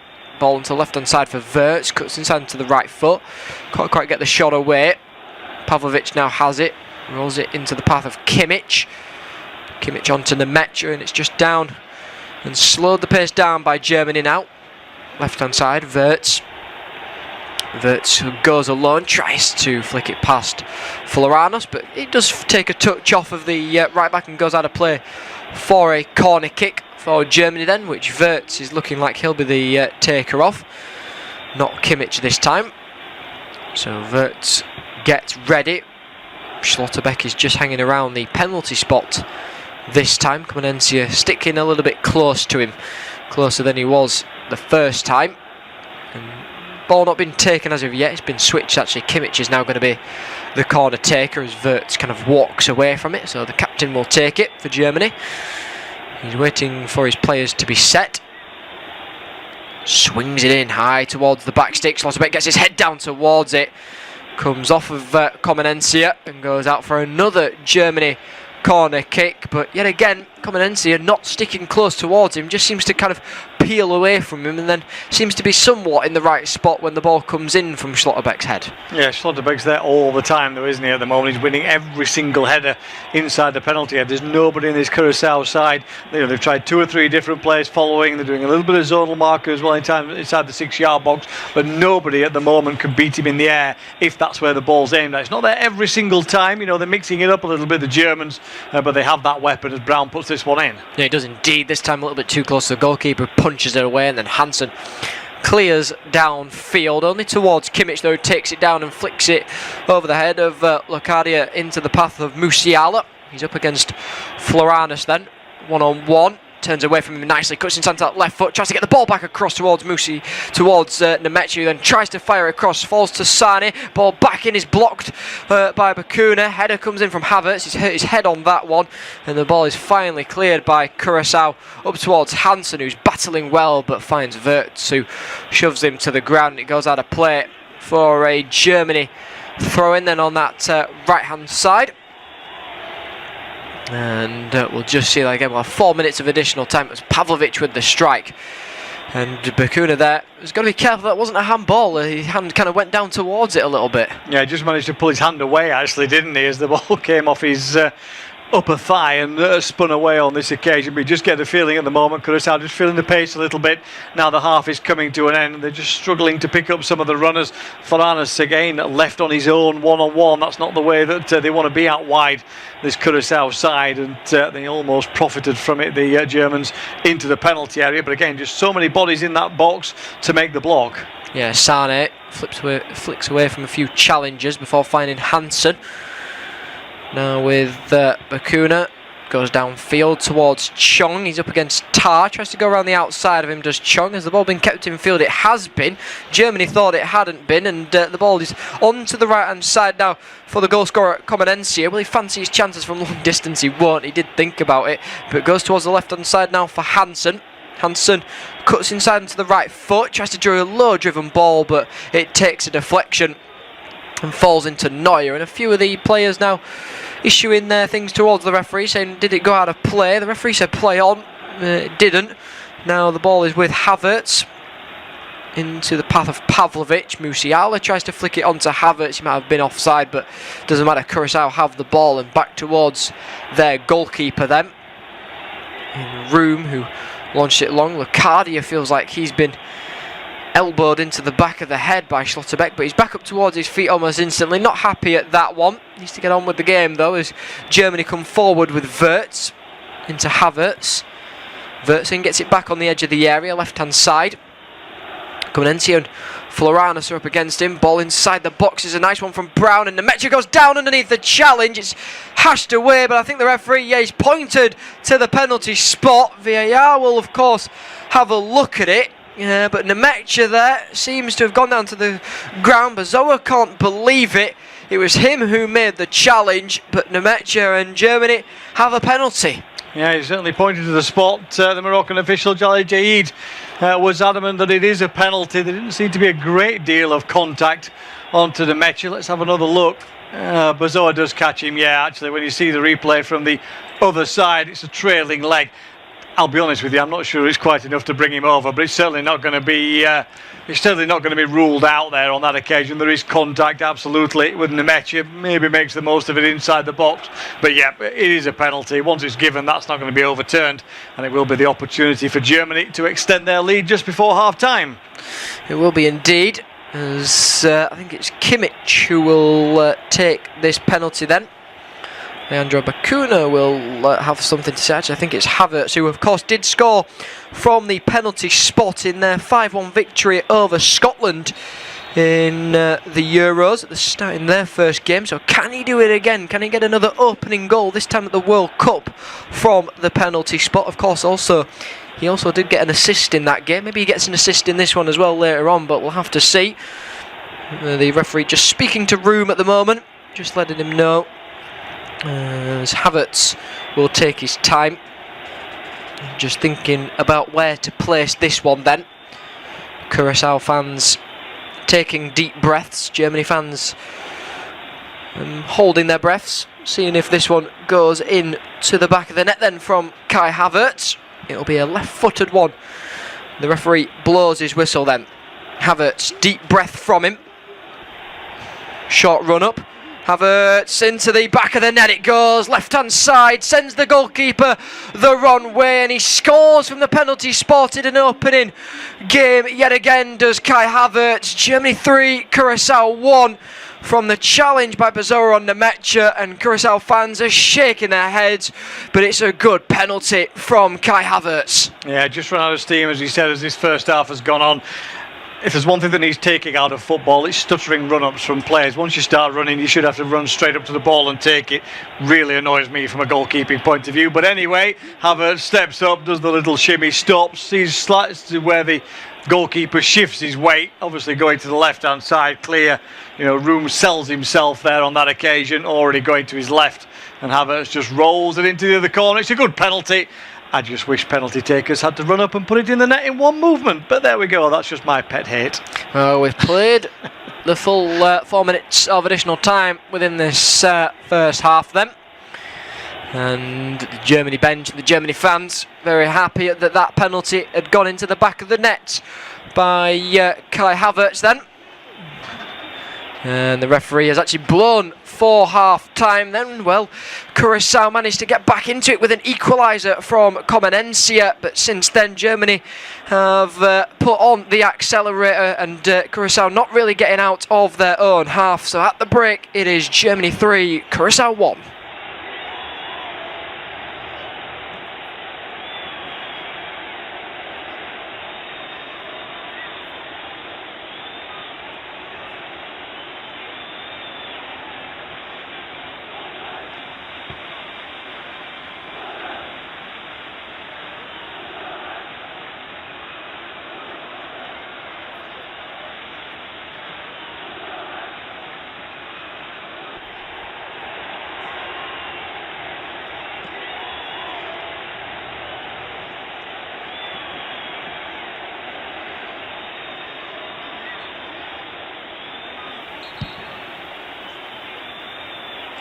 The football romantics had their moment, but it's Germany who lead at the break. They open the scoring on 5 minutes. Nice interplay between Wirtz and Nemecha. And Nemecha curling a shot into the far corner. But then the romantic moment, Comenencia's shot deflected in past Manuel Neuer to put Curaçao back on level terms. But then a corner from the right, glancing header home by the unmarked Schlotterbeck. And then a penalty just before half-time. Bezoa bringing down Nemecha. Havertz stepped up to score. Half-time is Germany 3, Curaçao 1.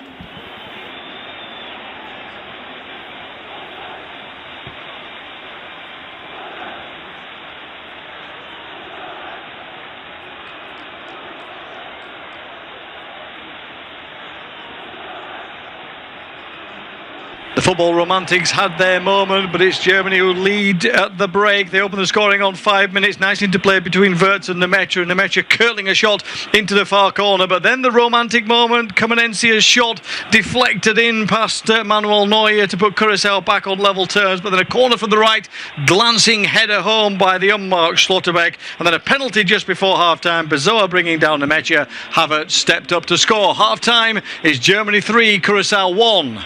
The football romantics had their moment, but it's Germany who lead at the break. They open the scoring on 5 minutes. Nice interplay between Wirtz and Nemecha curling a shot into the far corner. But then the romantic moment, Comenencia's shot deflected in past Manuel Neuer to put Curaçao back on level terms. But then a corner from the right, glancing header home by the unmarked Schlotterbeck. And then a penalty just before half-time. Bezoa bringing down Nemecha. Havertz stepped up to score. Half-time is Germany 3, Curaçao 1.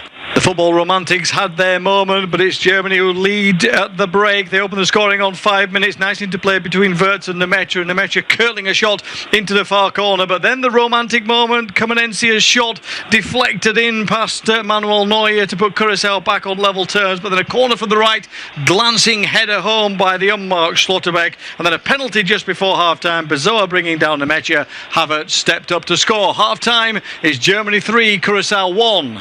The football romantics had their moment, but it's Germany who lead at the break. They open the scoring on 5 minutes. Nice interplay between Wirtz and Nemecha curling a shot into the far corner. But then the romantic moment, Comenencia's shot deflected in past Manuel Neuer to put Curaçao back on level terms. But then a corner from the right, glancing header home by the unmarked Schlotterbeck. And then a penalty just before half-time. Bezoa bringing down Nemecha. Havertz stepped up to score. Half-time is Germany 3, Curaçao 1.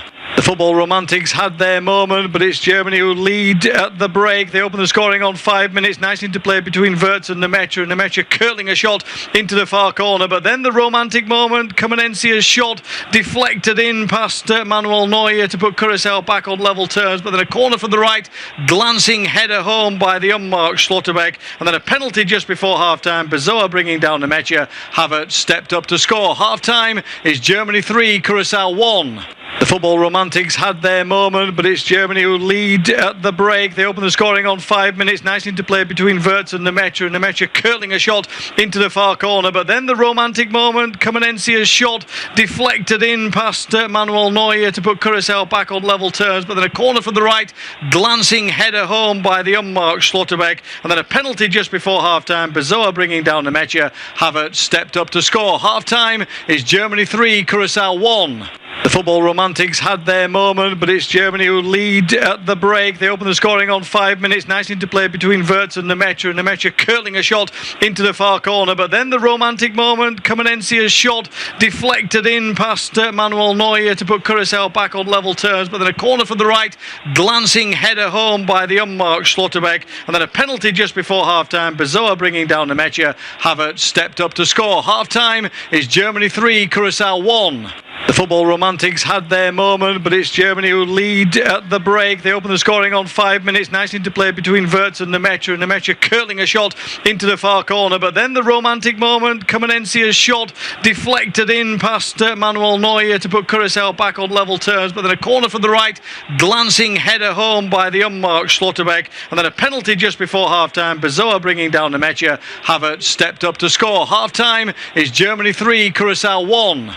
The football romantics had their moment, but it's Germany who lead at the break. They open the scoring on 5 minutes. Nice interplay between Wirtz and Nemecha. Nemecha curling a shot into the far corner, but then the romantic moment. Kamenencia's shot deflected in past Manuel Neuer to put Curaçao back on level terms, but then a corner from the right, glancing header home by the unmarked Schlotterbeck, and then a penalty just before half-time. Bezoa bringing down Nemecha. Havertz stepped up to score. Half-time is Germany 3, Curaçao 1.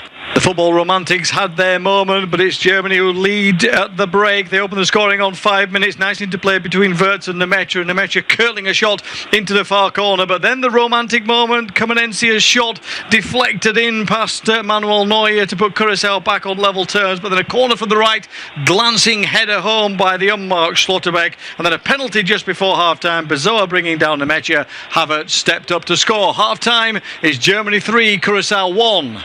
The football romantics had their moment, but it's Germany who lead at the break. They open the scoring on 5 minutes. Nice interplay between Wirtz and Nemecha. Nemecha curling a shot into the far corner, but then the romantic moment. Kamenencia's shot deflected in past Manuel Neuer to put Curaçao back on level terms, but then a corner from the right, glancing header home by the unmarked Schlotterbeck, and then a penalty just before half-time. Bezoa bringing down Nemecha. Havertz stepped up to score. Half-time is Germany 3, Curaçao 1. The football romantics had their moment, but it's Germany who lead at the break. They open the scoring on 5 minutes. Nice interplay between Wirtz and Nemecha. Nemecha curling a shot into the far corner, but then the romantic moment. Kamenencia's shot deflected in past Manuel Neuer to put Curaçao back on level terms, but then a corner from the right, glancing header home by the unmarked Schlotterbeck, and then a penalty just before half-time. Bezoa bringing down Nemecha. Havertz stepped up to score. Half-time is Germany 3, Curaçao 1.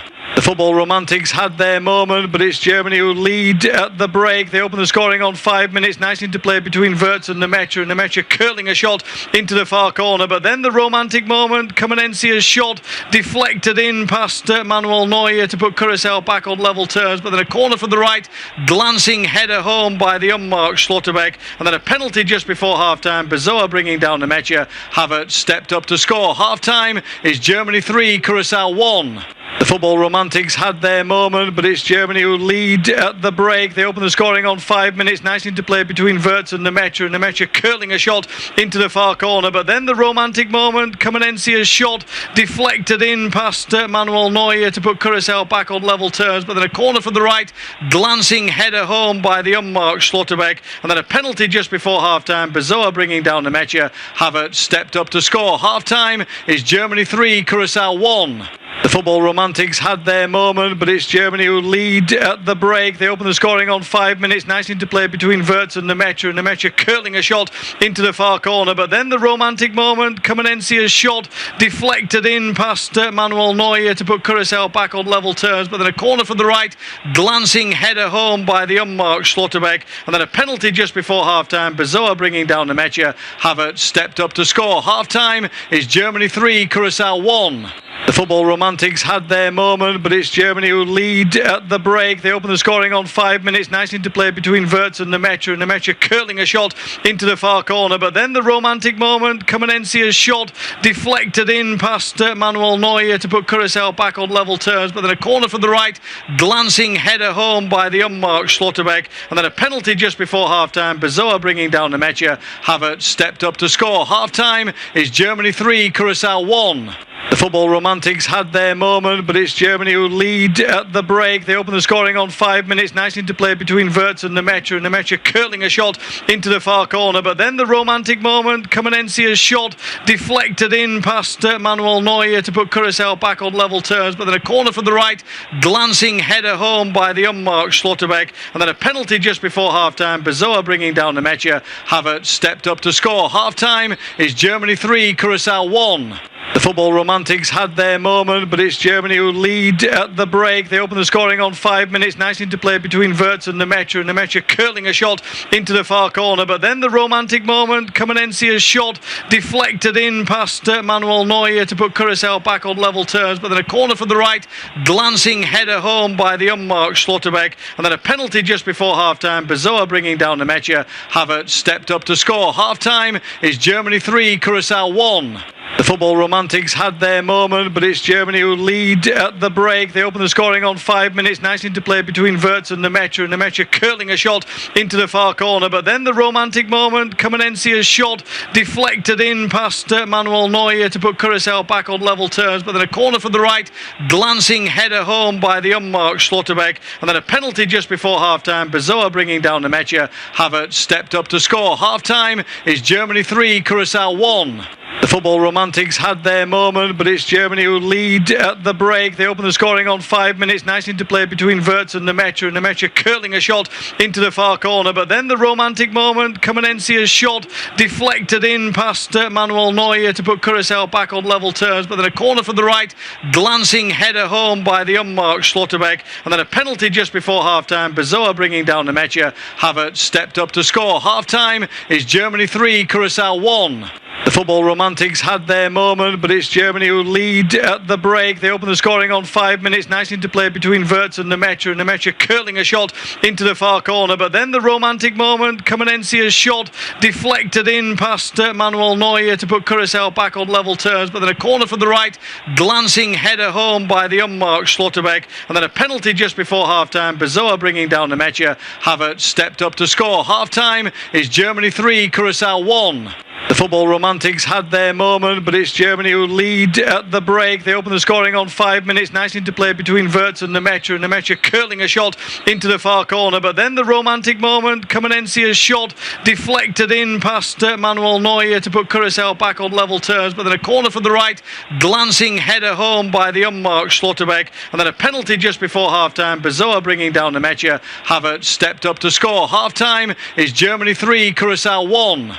The football romantics had their moment, but it's Germany who lead at the break. They open the scoring on 5 minutes. Nice interplay between Wirtz and Nemecha curling a shot into the far corner. But then the romantic moment, Kamenencia's shot deflected in past Manuel Neuer to put Curaçao back on level terms. But then a corner from the right, glancing header home by the unmarked Schlotterbeck. And then a penalty just before half-time. Bezoa bringing down Nemecha. Havertz stepped up to score. Half-time is Germany 3, Curaçao 1. The football romantics had their moment, but it's Germany who lead at the break. They open the scoring on 5 minutes. Nice interplay between Wirtz and Nemecha curling a shot into the far corner. But then the romantic moment, Kamenencia's shot deflected in past Manuel Neuer to put Curaçao back on level terms. But then a corner from the right, glancing header home by the unmarked Schlotterbeck. And then a penalty just before half-time. Bezoa bringing down Nemecha. Havertz stepped up to score. Half-time is Germany 3, Curaçao 1. The football romantics had their moment, but it's Germany who lead at the break. They open the scoring on 5 minutes. Nice interplay between Wirtz and Nemecha curling a shot into the far corner. But then the romantic moment, Kamenencia's shot deflected in past Manuel Neuer to put Curaçao back on level terms. But then a corner from the right, glancing header home by the unmarked Schlotterbeck. And then a penalty just before half-time. Bezoa bringing down Nemecha. Havertz stepped up to score. Half-time is Germany 3, Curaçao 1. The football romantics had their moment, but it's Germany who lead at the break. They open the scoring on 5 minutes. Nice interplay between Wirtz and Nemecha curling a shot into the far corner. But then the romantic moment, Kamenencia's shot deflected in past Manuel Neuer to put Curaçao back on level terms. But then a corner from the right, glancing header home by the unmarked Schlotterbeck. And then a penalty just before half-time. Bezoa bringing down Nemecha. Havertz stepped up to score. Half-time is Germany 3, Curaçao 1. The football romantics had their moment, but it's Germany who lead at the break. They open the scoring on 5 minutes. Nice interplay between Wirtz and Nemecha curling a shot into the far corner. But then the romantic moment, Kamenencia's shot deflected in past Manuel Neuer to put Curaçao back on level terms. But then a corner from the right, glancing header home by the unmarked Schlotterbeck. And then a penalty just before half-time. Bezoa bringing down Nemecha. Havertz stepped up to score. Half-time is Germany 3, Curaçao 1. The football romantics had their moment, but it's Germany who lead at the break. They open the scoring on 5 minutes. Nice interplay between Wirtz and Nemecha curling a shot into the far corner. But then the romantic moment, Kamenencia's shot deflected in past Manuel Neuer to put Curaçao back on level terms. But then a corner from the right, glancing header home by the unmarked Schlotterbeck. And then a penalty just before half-time. Bezoa bringing down Nemecha. Havertz stepped up to score. Half-time is Germany 3, Curaçao 1. The football romantics had their moment, but it's Germany who lead at the break. They open the scoring on 5 minutes. Nice interplay between Wirtz and Nemecha curling a shot into the far corner. But then the romantic moment, Kamenencia's shot deflected in past Manuel Neuer to put Curaçao back on level terms. But then a corner from the right, glancing header home by the unmarked Schlotterbeck. And then a penalty just before half-time. Bezoa bringing down Nemecha. Havertz stepped up to score. Half-time is Germany 3, Curaçao 1. Well, welcome back to the second half coverage of our game. Independent off-tube studio commentary of this World Cup encounter between Germany and Curaçao. For a moment, we thought it might be on, but then Germany took control of the game again and lead fairly comfortably at the break. And looking at the lineups, we're just seeing that Curaçao have made a substitution. It's the Middlesbrough man Sondre Hansen who has gone off, and Jeremy Antonis has come on in his place. Plays his football in Greece, and he will take his place in the starting lineup for Curaçao then for this second half. He was the man who scored the equaliser against Canada in last year's Gold Cup. And that entertaining encounter between those two sides.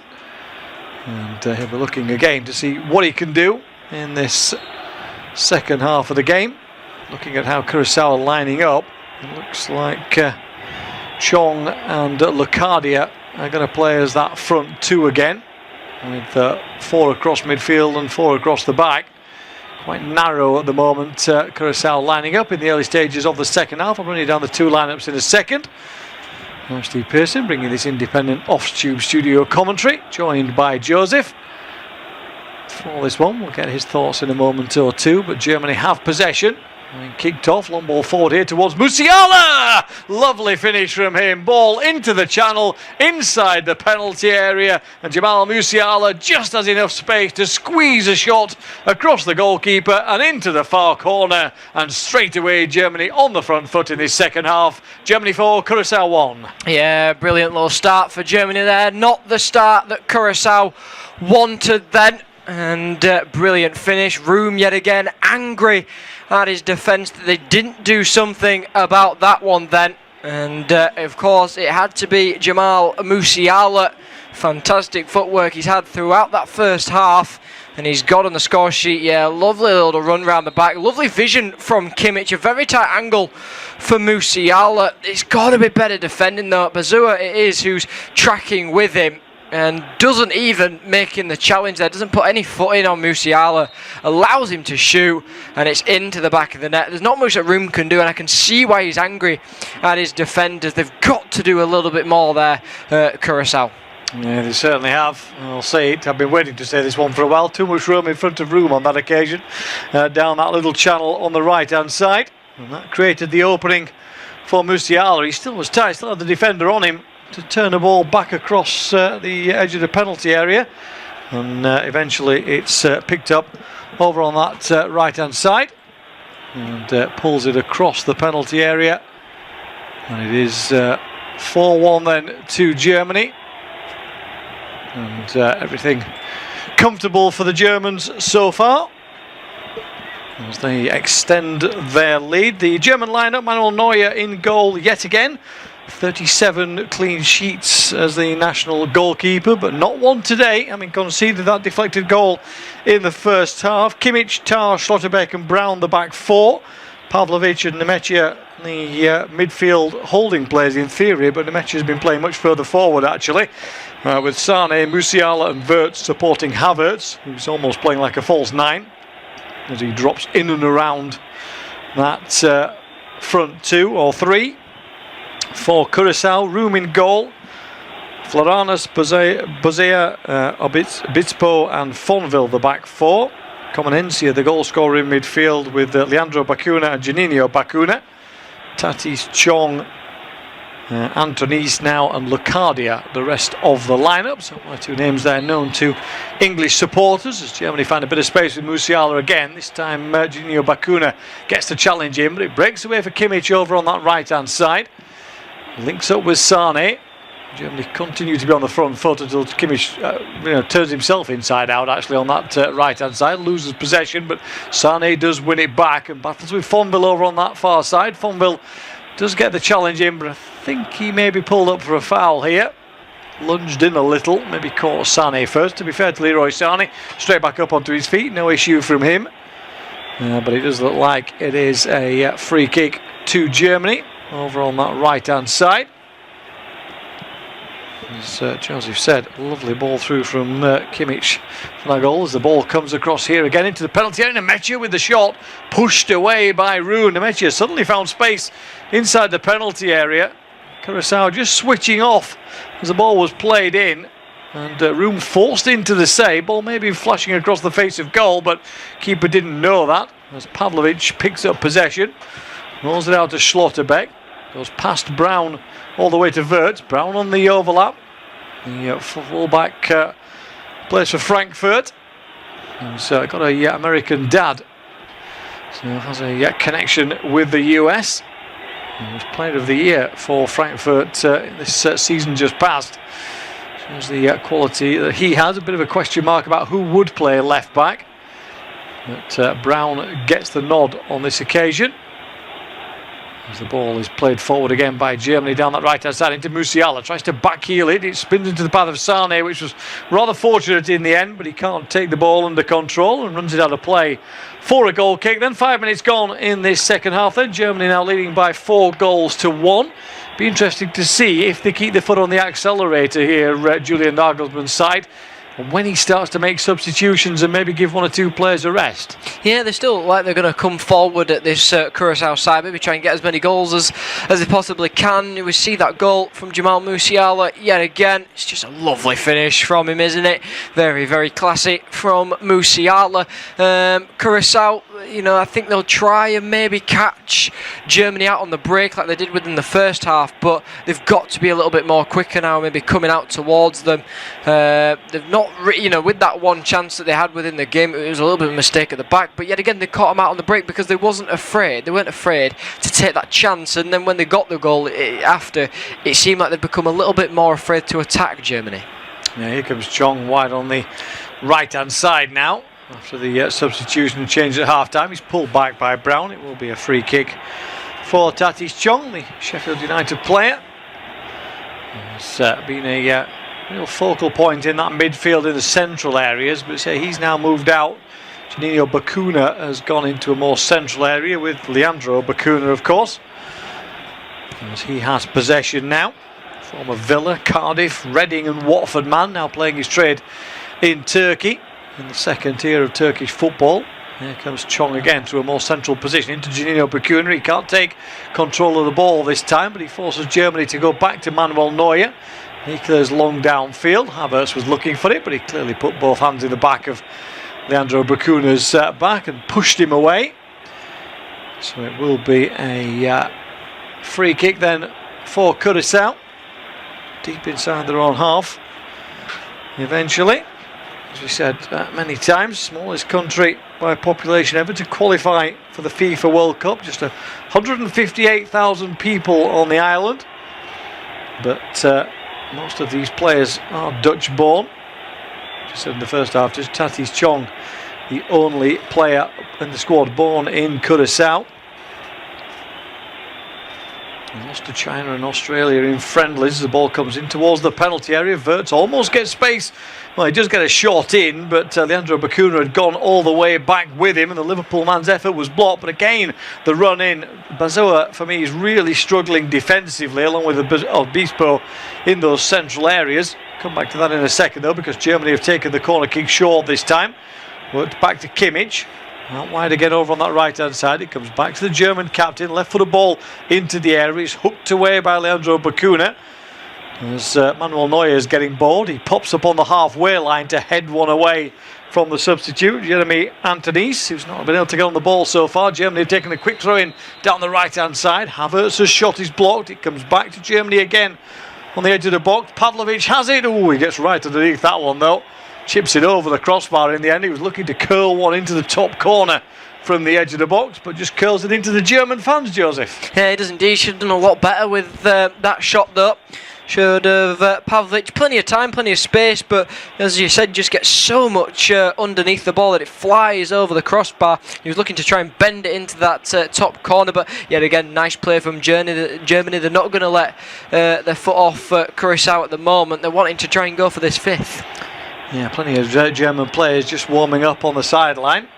It is an indoor stadium in Houston, but it's still a warm afternoon in the south of the United States. There's a ball forward. Comenencia gets it back to his goalkeeper room, who clears up towards Chong. Takes it down nicely, but finds plenty of defenders in front of him, and then Tadic Chong is brought down. Takes the free kick quickly, though, and gets play straight underway. Lovely turn from Janino Bacuna. Gets away from one challenge. He's lacking support, though. He looks for a free kick from the referee, who was right on the spot, and waves away his protest. And the ball cleared downfield, and that's much too far for Havertz on this occasion. And Armando Obispo will pick up possession again.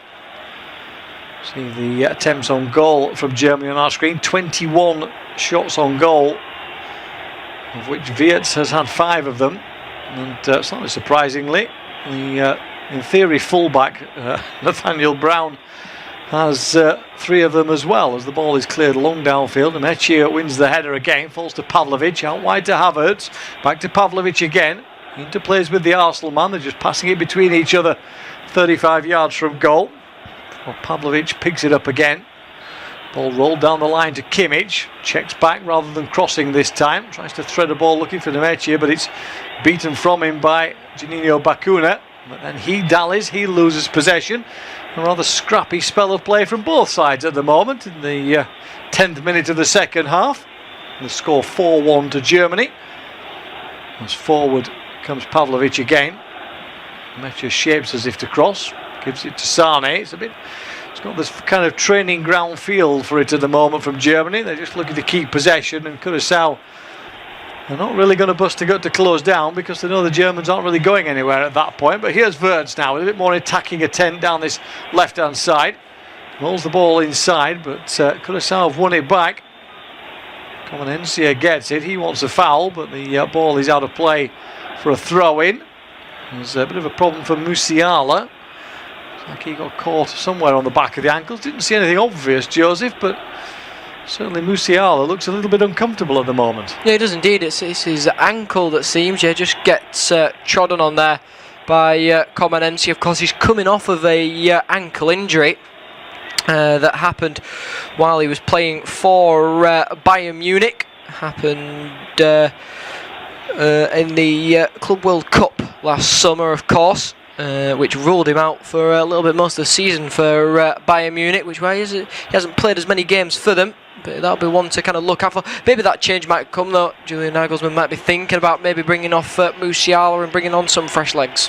Yeah, certainly a number of substitutes warming up a few moments ago for the German side. So we'll see what changes are going to come. You can expect Julian Nagelsmann to use all 5 of his available substitutes, you would have thought, but we shall see, as the ball is picked up in midfield again by Germany. Kimmich tries to play a long ball forward. It's read, though, on this occasion, and tidied up back to Room in the Curaçao goal, whose distribution has not been the best with the ball at his feet. He just lofts this one up in the air inside his own half. It drops back to the Germans through Havertz, Eventually it's worked out to Florian Wirtz on the left-hand side. Tries a bit of interplay with Musiala, but loses possession. Curaçao get the ball up towards the halfway line. Comenencia plays the ball again over onto Locadia, waiting for support to come. Fonville works his way down that left-hand side. Then it's Chong who suddenly pops up on the left wing. Rolls it back inside, but can't find Fonville again, and it's cleared away by Germany. Well, at least the press has kept them inside their own half for now. Jonathan Tah comes forward. Germany 10th in the FIFA rankings. Curaçao currently 82nd, one of the biggest gaps overall. Along with Brazil against Haiti, I think, is the other one that's in that kind of category. In the latter stages of this World Cup finals, after the qualification tournament that brought all these sides to North America. As the ball is picked up again in defence on this occasion by Fonville, but he's closed down quickly. Short throw in taken by Germany towards Kimmich, down towards the corner flag. Can't really find a way out at the moment, but he'll just keep possession. Wanders back towards the halfway line. In the second half, perhaps settling down a little, Joseph, like we thought the first half might. It's just gone to a bit of German possession over the last 5 minutes. Yeah, indeed. They're still taking the throw-ins quite quickly. I know they have to. They've got that 5 seconds, but here come Germany again. Yeah, a little ball forward again, looking for the run of Brown on the overlap down that left-hand side, but the goalkeeper Eloy Room was out quickly to make the catch. May well have been an offside anyway against Brown, had anything developed from that. It's Curaçao win a free kick towards the halfway line. They want to take it quickly. Foranes wants to get it forward, but that's blocked away, and it will be brought back because the Germany player wasn't far enough back over on this near side, right in front of the German bench. In fact, the referee hasn't given a free kick. Everybody thought he had, but Jalal Jaid had said actually it's a throw-in only. Curaçao have possession, but they've given it away now, trying to play it long downfield, but that will be a foul by Pavlovic on Chong, and a free kick to Curaçao. About 10 yards or so inside the German half as we reach the hour mark. Germany leading by 4-1. They were 3-1 up at the half-time, but there was a moment for the football romantics and the Curaçao fans in blue behind Manuel Neuer's goal, who were absolutely joyous as their side scored an equaliser in that first half. Here they come again then, long free kick towards the edge of the box. It drops to Comenencia again, but it's cleared away this time by Tah. Germany look for a quick break, but they can't get it on this occasion. Good covering by Foranes again on the halfway line. Ball worked up to Lucardi, who tries to turn away from Jonathan Tah, and he's brought down by the Bayern Munich defender this time, who doesn't necessarily agree with the decision of the referee, but there was plenty of grappling going on there, and there will be a set piece chance then from out wide as Lucardia pulls away the sock on his right leg, and you can see therefore that there is an absolute pile of strapping all around his knee and up his thigh as well. So clearly an outstanding injury for the former Brighton man there, Joseph, but he's battled hard in this game so far. He has done indeed. He's had to do more defensive duties, of course, than he has done attacking, but he's been about. He has really, he's tried to always stick on the back line of the Germany side just in case they have a little bit of a breakaway, but at the moment not much for him to sort of do, but he's been in and around at the moment, causing a little bit of nuisance up top. He certainly has, and this is a good set-piece opportunity. Of course, Germany have a very strong defensive unit here for any ball into the area. It's a free kick, which Leandro Bacuna will take. He raises his left arm, lifts it in right-footed towards the near post. Header comes in, but it's just over the crossbar in the end from the near post. Bacuna got himself across and got the header to it on that occasion. As, in fact, it was Antonis who put the ball in. My apologies. And Bacuna with the header over the crossbar, but a little warning shot at least for Germany, just from a defensive point of view, to stay sharp. Yeah, Neuer nearly called into action on that one. I thought that Kimmich might have got his head to it first and just cleared it away, but it seemed that Leandro Bacuna had other ideas and nipped in front of Joshua Kimmich, managed to get his head onto it, and did well to kind of turn it towards the net and get power onto the ball as well. Yeah, long ball forward here. Sane's got round the back of the defence. Oh, and he's put his shot wide. The flag has stayed down, which I'm rather surprised by. It looked like Leroy Sané had broken away from the defence when he was in an offside position, I haven't seen a replay again that gives us a clear shot of that. And Sane controlled it beautifully. Oh, no, he wasn't. No, the defender had gone back a little bit too far. I think Bazoa caught behind the rest of his defence, and Sane timed his run to perfection in the end. Managed to take the ball down onto his left foot and then somehow bent it wide. Got to score that, or at least get it on target from Leroy Sané. Room came rushing out of his net. It's a brilliant touch from Leroy Sané. Let's not take that away from him. Brilliant outside of the boot touch from him. Plays it into his left foot, and he just tries to bend it, but he doesn't get enough curve onto the ball. He puts a little bit too much power on it in the end, trying to lift it over the goalkeeper, and it goes wide of the post. But Bazoa is not having the best of games, you'd say. There's been a few times where he's put a few of the Germany players onside, and that one was nearly costly for him. We'll see Undav coming onto the field now. Yeah, and it is Jamal Musiala, who we mentioned, just took a little bit of a twist on the ankle, and Julian Nagelsmann's not going to risk anything at all with any of his players in the early stages of this tournament, of course. So Dennis Undav, the Stuttgart striker, will come on in his place. He's usually a bit of a poacher around the penalty spot. There's going to be a change here. Margarita is going to come on for Curaçao, and he will replace Jurgen Locadia. Gets a good shake of the hand from Dick Advocat as he comes off on this near side. So Margarita will come on in his place, plays in Belgium, and he will go up front into that position. He has a little run forward here as the pass over the top of the German defence. A little overhit, and then Neuer rolls one out and rolls it too far, and the substitute Antonis can pick it up again and work it out towards Chong on this right hand side onto his left foot, pushes it back towards Floranus again into Chong, who's closed down quickly and then loses possession. He's going to get the ball away a little quicker, Tatis Chong, in this second half, as Comenencia wins the ball back for Curaçao on a rare second half attack for the side in blue. And the blue wave has largely been pushed away from the shores of the German defence. Well, they have possession now. 65 minutes gone then. Germany 4, Curaçao 1. Little chip ball in towards the area, looking for the run of Juninho Bacuna, but it's cleared away. That's not a great clearance forward by Germany.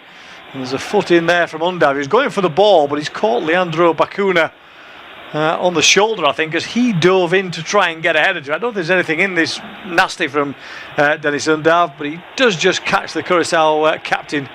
Maybe it's a little bit of hip and elbow rather than the foot, actually, that catches Bacuna in the end. Yeah, indeed, it's a painful one for Leandro Bacuna, but he's back up towards his feet now. Free kick for Curaçao. Of course, Margarita coming onto the field. He's played in America for Phoenix Rising, played in the USL Championship before his move to the Belgian League. Free kick then taken into the penalty area. It's headed away, comes back into the box. That's got to be an offside. They are going to put the ball in the back of the net here, Curaçao, much to the joy of some of their supporters, but they were certainly way offside on that occasion. Some are still celebrating as though it's a goal that's going to stand. It's clearly not, unless somebody was injured on the far side that we hadn't picked up anywhere. But yeah, a couple of players in blue miles offside on that occasion. Nice touch and finish in the end, but flag well and truly up, not surprisingly, as the ball pushed into the back of the net by Leandro Bacuna in the end, but it was clearly offside against Margarita, who has come onto the pitch in the last few minutes. He was caught out as the shot came back in, but either way, it is Germany back in possession on the halfway line. Long ball forward for Havertz to chase. Floranus will get there well before him. Coming up towards the hydration break in the second half, or the end of the third quarter, if you like, as Sane picks up possession then for Germany. Tries to thread the ball through. He can't quite get there. Fonville misses the ball, actually, but gets a second chance to clear it and then gives it away as he plays a aimless pass over the halfway line. Just trying to give his side a little bit of a breather on this occasion.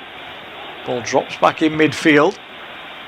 No real space though at all for Germany until finally they managed to find a little bit of a breathing room just inside the Curaçao half, but Curaçao quickly closing the door. Ball worked out to Wirtz again, who's still hugging the touchline on this left-hand side. Turns Florianus inside out. Ball towards the edge of the area. Drops towards Brown inside the box. He's just stayed onside. He lashes the volley home. We said he had a number of opportunities for shots towards goal so far. There will be a check, but it looks like Brown was just onside. He volleys it home. Germany have a fifth. Yeah, indeed, that's what they were hunting for, and that is exactly what they have got. It's high fives all round on the bench. Some of the players coming to celebrate as well, but it's a lovely finish from Brown. It's a mistake by Curaçao. Oh, it's risky to see whether he's on. I think it's Leandro Bacuna who is just ever so slightly playing him onside. If he is offside, Brown, it is very, very tight, but it's a lovely finish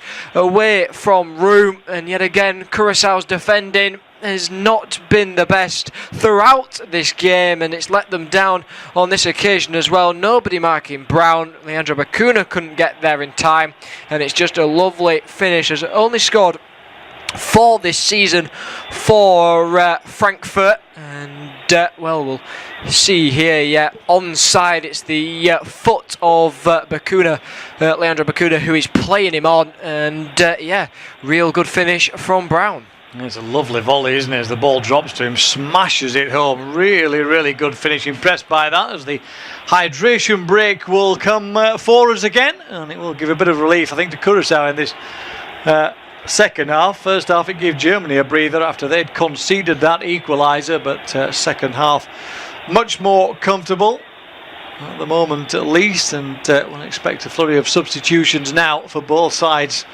in the latter stages of this game. There's Dick Advocat again, just working through things. Got to look at the next couple of games, of course, in the group as well. Keep the confidence up among his side, because they'll feel a little bit deflated.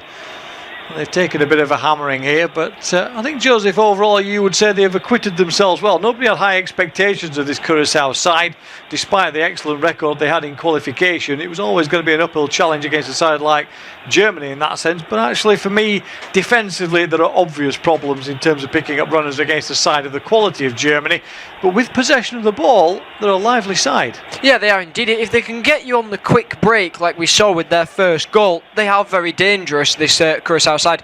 But Germany, of course, it was always going to be a hard game for them coming into it. Germany were going to really sort of give it their all and make a statement within the opening game. They, you know, like you said, they've had their defensive issues throughout this game. Bazoa's not been the best, and Obispo we've not really spoken about. So things to look at for them, things to develop on, of course, within this.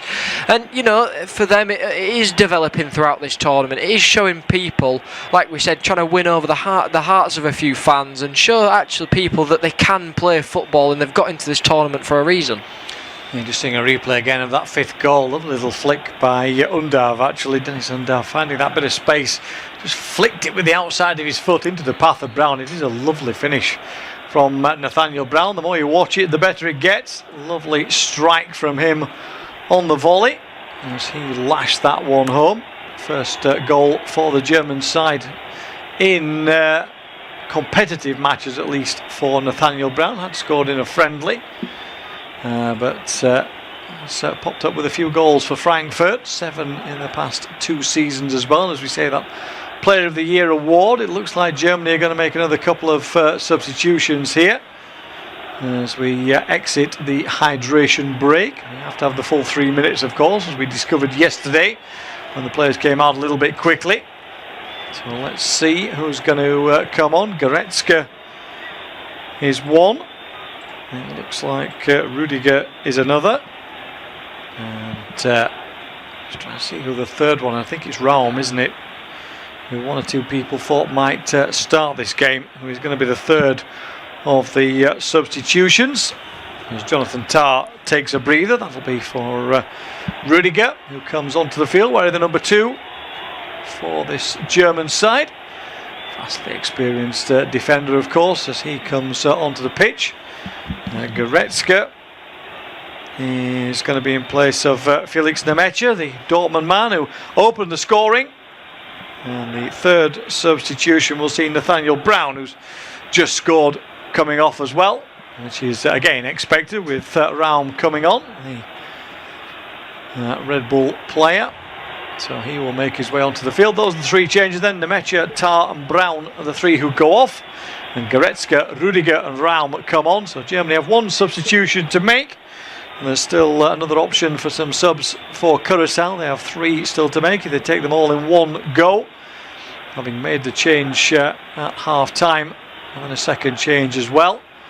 But with 73 minutes on the clock, we've still got the 3 minutes to add on, of course, for the hydration break or whatever our Moroccan official adds on at the end of the game. Germany comfortably in front now by 5 goals to 1, and Joseph will ease you through towards that full-time whistle.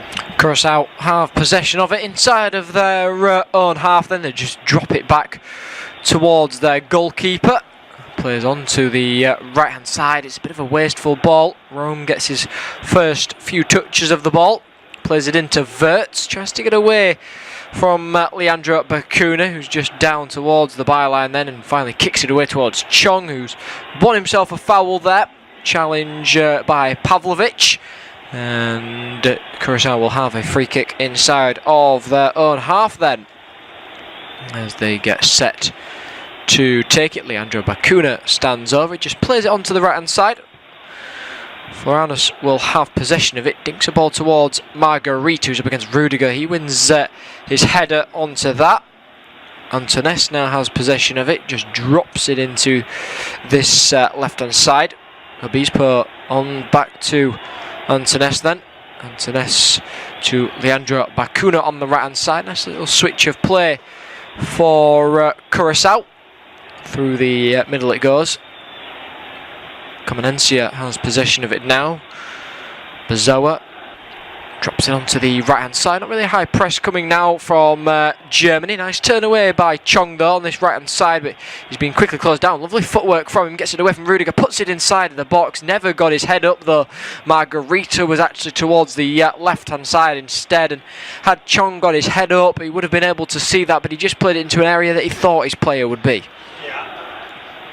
I'll be honest, I'm not sure if that's a shot or a cross in the end. It's neither one thing nor the other in the end, because it flashes across the penalty area, well away, as you say, from Margarita on that far side, and well away from Neuer's goal. But I think Chong's getting greedy there. I think he thinks, well, 5-1 down, might as well have a swing of the foot towards goal. But Comenencia, who's been outstanding in this game, has picked it up again, and here comes Margarita.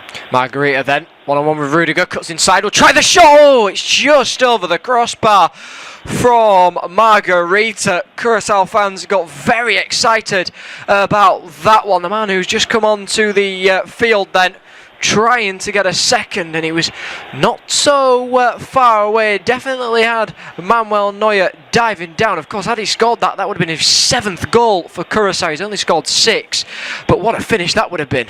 Yeah, and it wasn't too far away actually. When you see the replay, not a foot over the crossbar, but it finally flashed past Manuel Neuer's goal.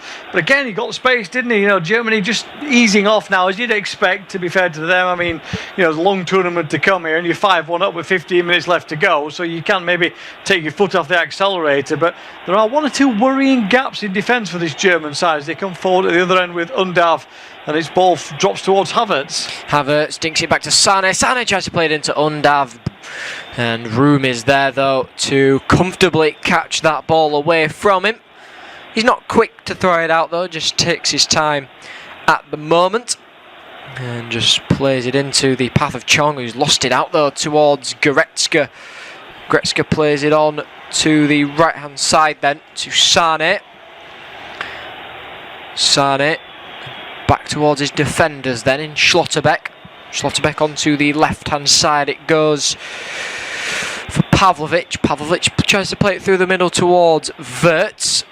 Sane now gets possession on this left hand side. It's a nice press coming from Curaçao though, but nice play from Germany. Raum now has it. Havertz makes the run, tries to get it inside the box, falls to Kimmich. Kimmich thinks about the shot, plays it into Undav, who shoots it into the back of the net, and it's another goal for Germany. It's 6 for them now. Curaçao couldn't quite defend that one. It's brilliant play in the attacking third from Germany, and brilliant passing play. It looked like Joshua Kimmich had taken too long with it, but he finds Undav, who of course has a comfortable finish into the back of the net.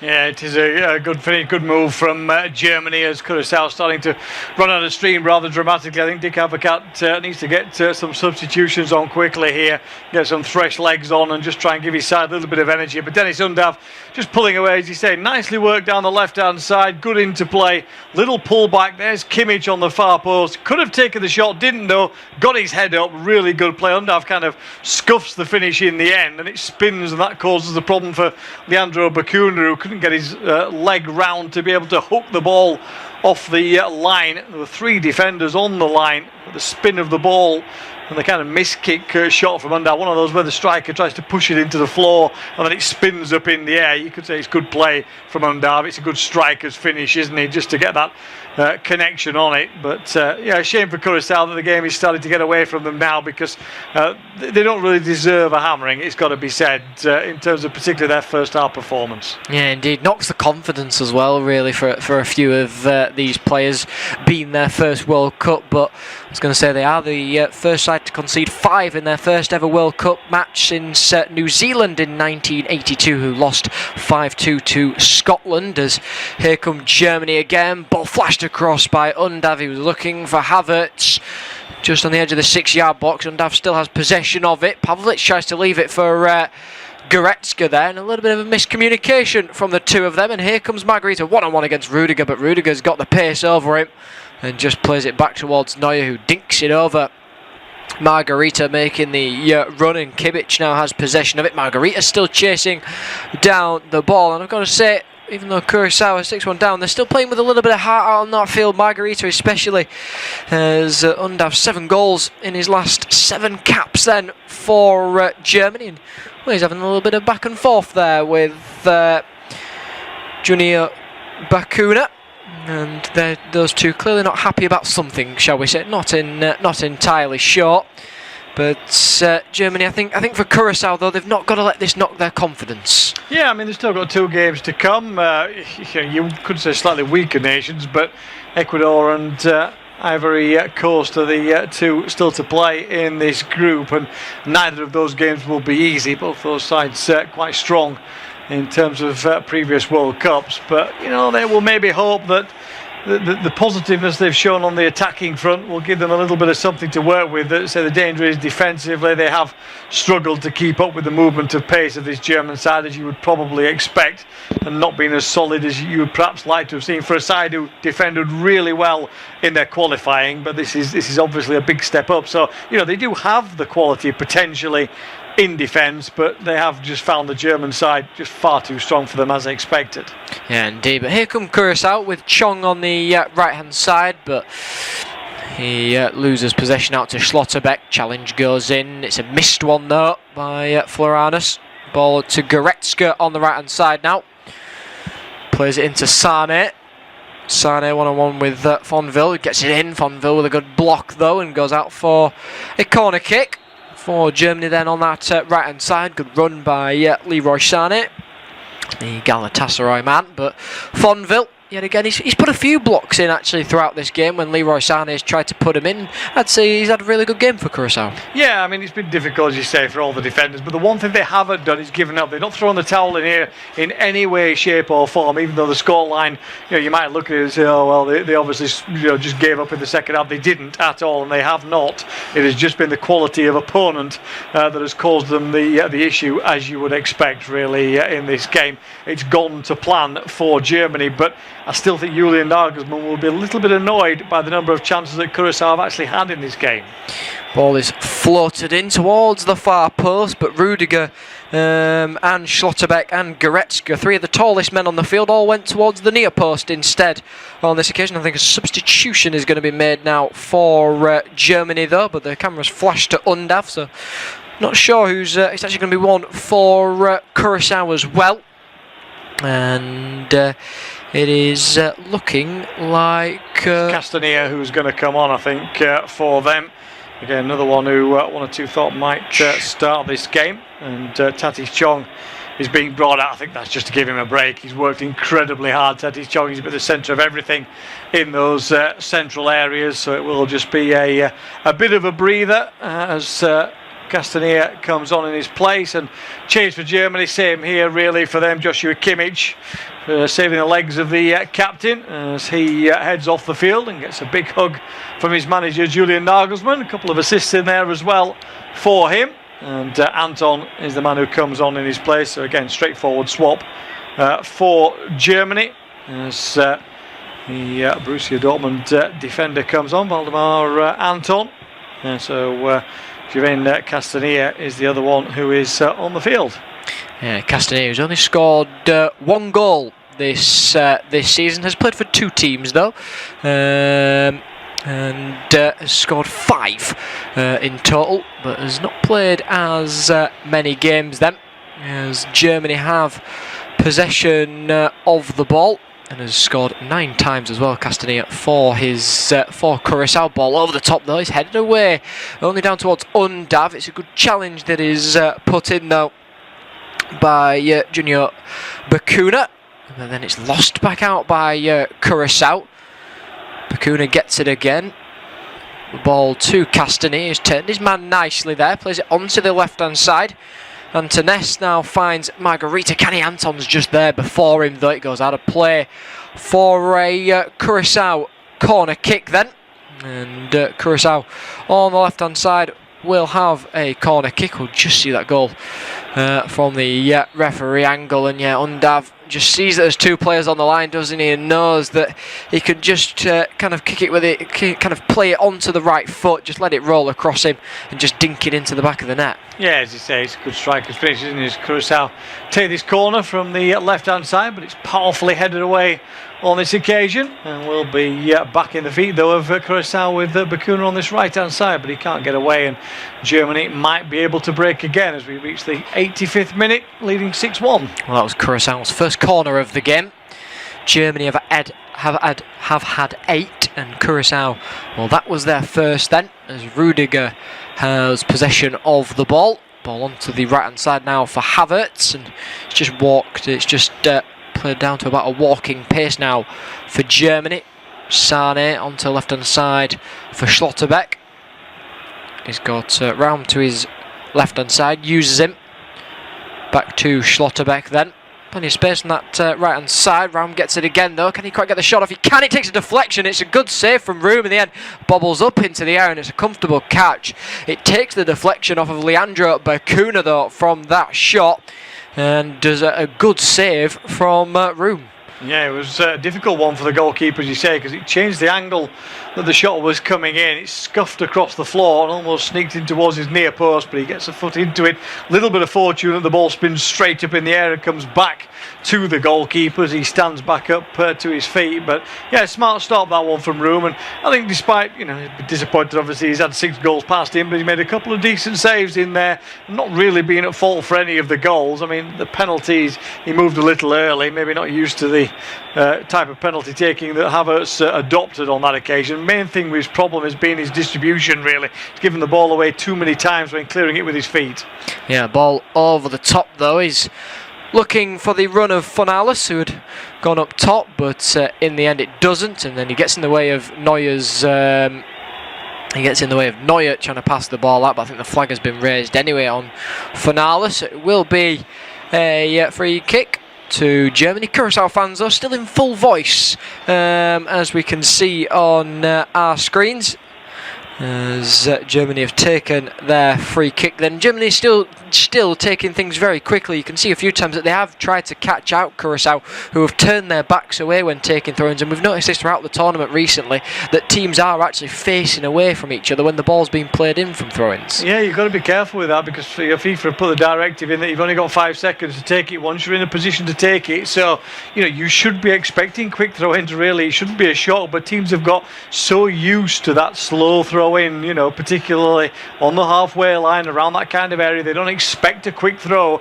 Well, now they've got to change their mindset. We'll see it more as the tournament goes on. I think teams who are playing later in the group stage and going into the second and third games will be much more aware of that, because I think some coaches now will be looking at that when they're looking at defensive issues and saying, okay, let's set up, quick throw, react quickly, quick throw, react quickly again, to get it into the mindset of the players, because a lot of them, as you said, are not switched on to this in the early stages of this tournament. And it's not just the smaller nations. We're talking about some of the established nations that are expected to be amongst the favourites. So from Brazil against Morocco, they did a couple of times to them in that game the other night. So I think everybody's got to get used to the new rule, and I think it's helping things, speeding the game up. Yeah, ball is lost though by Curaçao, and here goes Kai Havertz. Can he get his second of the game? He can. He dinks it over the goalkeeper and into the back of the net, and it's 7 for Germany. It's a second for Kai Havertz, and Curaçao, well, they've had their defensive problems. This just kind of tops it off for them. Ball over the top, and Kai Havertz is in one-on-one with the goalkeeper. Yeah, lovely finish, isn't it, as he comes forward, sees the goalkeeper come out. Room's a little bit stuck in no man's land as his defence was beaten by the pace of the through ball towards Kai Havertz, and it's a magnificent 7 then for the Germans to get their tournament underway. So does this mean Curaçao are as good as Brazil then? Going back to that 7-1 victory, or am I pushing it a little too far? I'm not sure. I'm not entirely sure, but it was lost in midfield yet again by Curaçao, and then Kai Havertz's straight thrown goal just dinks it over room there. Not much that Leandro Bacuna, the captain, can do about that one. It's just a lovely finish from the number 7, who gets Germany's number 7 within this game. And Kai Havertz, of course, who scored within the Champions League, has scored within the opener now. He scored within the opener of the Euros as well. He just likes scoring goals sort of in big games, doesn't he, really, Kai Havertz? I think he scored one for Chelsea in their Champions League final win as well over Manchester City, as Germany now have possession of it with Manuel Neuer.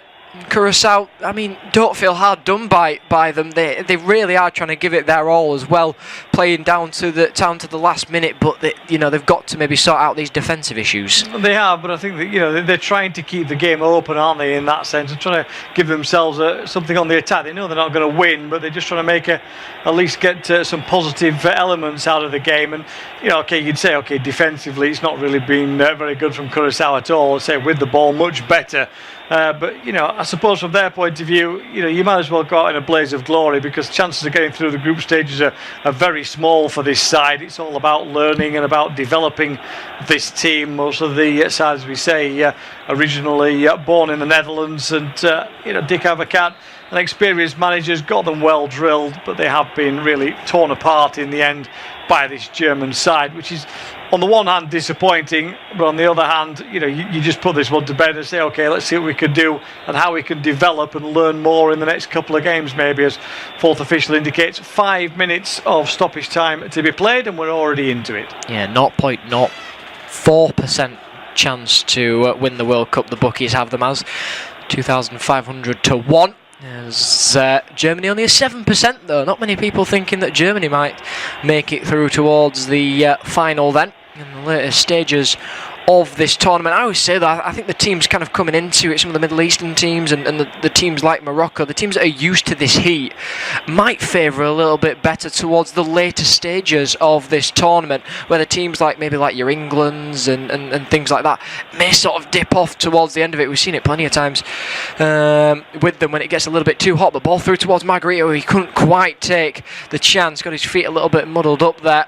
Germany have got possession of it. 5 minutes of additional time was added on by the fourth official. We've played a minute of that already, as Germany have the ball on the right hand side. Challenge comes in though from Antunes, who wins it back for Curaçao then inside of the Germany half, and it's taken quickly by Curaçao.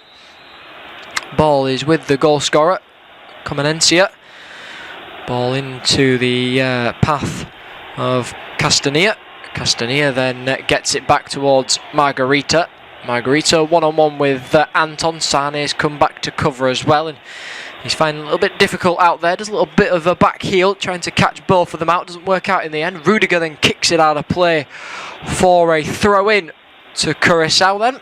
Ball on to the left-hand side. Fonville will be the taker of this throw-in.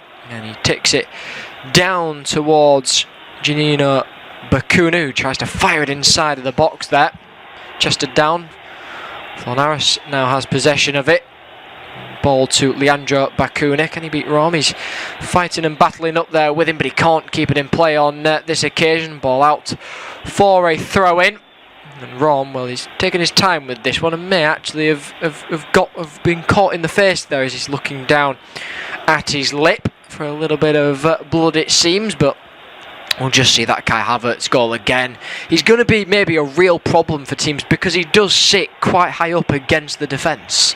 Yeah, he does, and that's what he's good at, isn't he? You want to give him something to attack in those attacking third areas through the defence. Here come Curaçao again, though, with Janino Bakuna. Just runs out of room amongst the defenders, and eventually Germany close the door and clear it away. So looks like there'll be no little extra goal for Curaçao. First half did have it at 1-1 at one point, but the German quality and efficiency has come to fruition eventually as the game's gone on. Yeah, I mean, Julian Nagelsmann, though, was not happy when Curaçao even got a goal. He was very, very red in the face at his team at that sort of drinks break that we could see. But here come Germany again with Pavlovic. He doesn't fancy his chances from the edge of the area. Tries to play it through to Goretzka, who takes a heavy touch, and the ball is cleared away by Curaçao long downfield. Bakuna tries to give chase, but Schlotterbeck is there to beat him towards it. Comenencia now has possession of it. Well, a Germany player and a Curaçao player have collided and have both gone down. Pavlovic has got back up towards his feet, but I can't quite see. It's Comenencia who has fallen down. Yeah, just takes a clip on the back of the calf from Pavlovic, but the referee has given it a free kick to Germany then. Just on the... and it's looking like Schlotterbeck will be the taker of it. Well, he's the man wanting to hold the ball. Don't know if he will take it. I think he's doing his captain's duty if he has got the armband. Couldn't quite see who Kimmich gave it to in the end. But Germany will have a free kick then, and Room is just setting up his wall. 30 seconds or so left to play of the 5 minutes that was added on by the fourth official. There's 3 players that stand around it. Rome, Leroy Sané and Florian Wirtz all around this ball then. They're deciding which one of them shall take it. As Rome steps away, he's looking like he'll be the most likely to take this free kick then. Sané and Wirtz are in conversation. Rome is getting himself set. And it will be Rome. He just dinks it towards Havertz, who plays it back down towards Goretzka. He's a little bit too far behind him. He can't quite get the shot off. Anton then tries to dink it towards the far post, looking for Rudiger. It's overhit and will go out for a goal kick, but one maybe for the training ground. Yeah, beautiful little chip over the top, wasn't it? But it didn't quite work out, and as that free kick doesn't happen and goes behind for a goal kick, the referee has brought the game to an end, and in the end it's a very comfortable victory for Germany after it was 1-1 at one point when Curaçao equalised. But it's the Germans who come out well and truly on top in the end. Full time, Germany 7, Curaçao 1.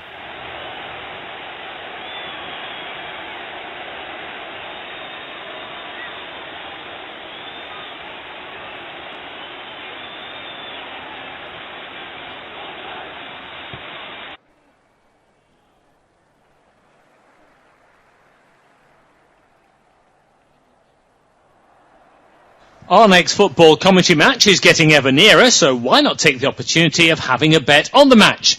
Whether you're interested in betting on the match result, the first player to score, the last scorer, correct score, double result, total goals market, handicap betting, or any other of our exciting market, it's fun to be involved. Don't forget, when the match kicks off, you can sit back and enjoy superb independent studio commentary while also enjoying our in-play betting opportunities. Good luck!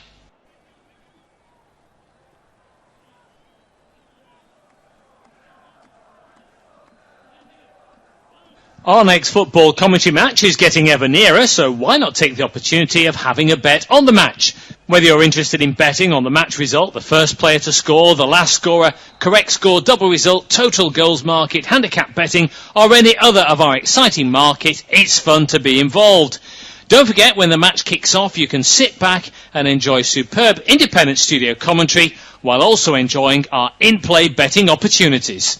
Good luck.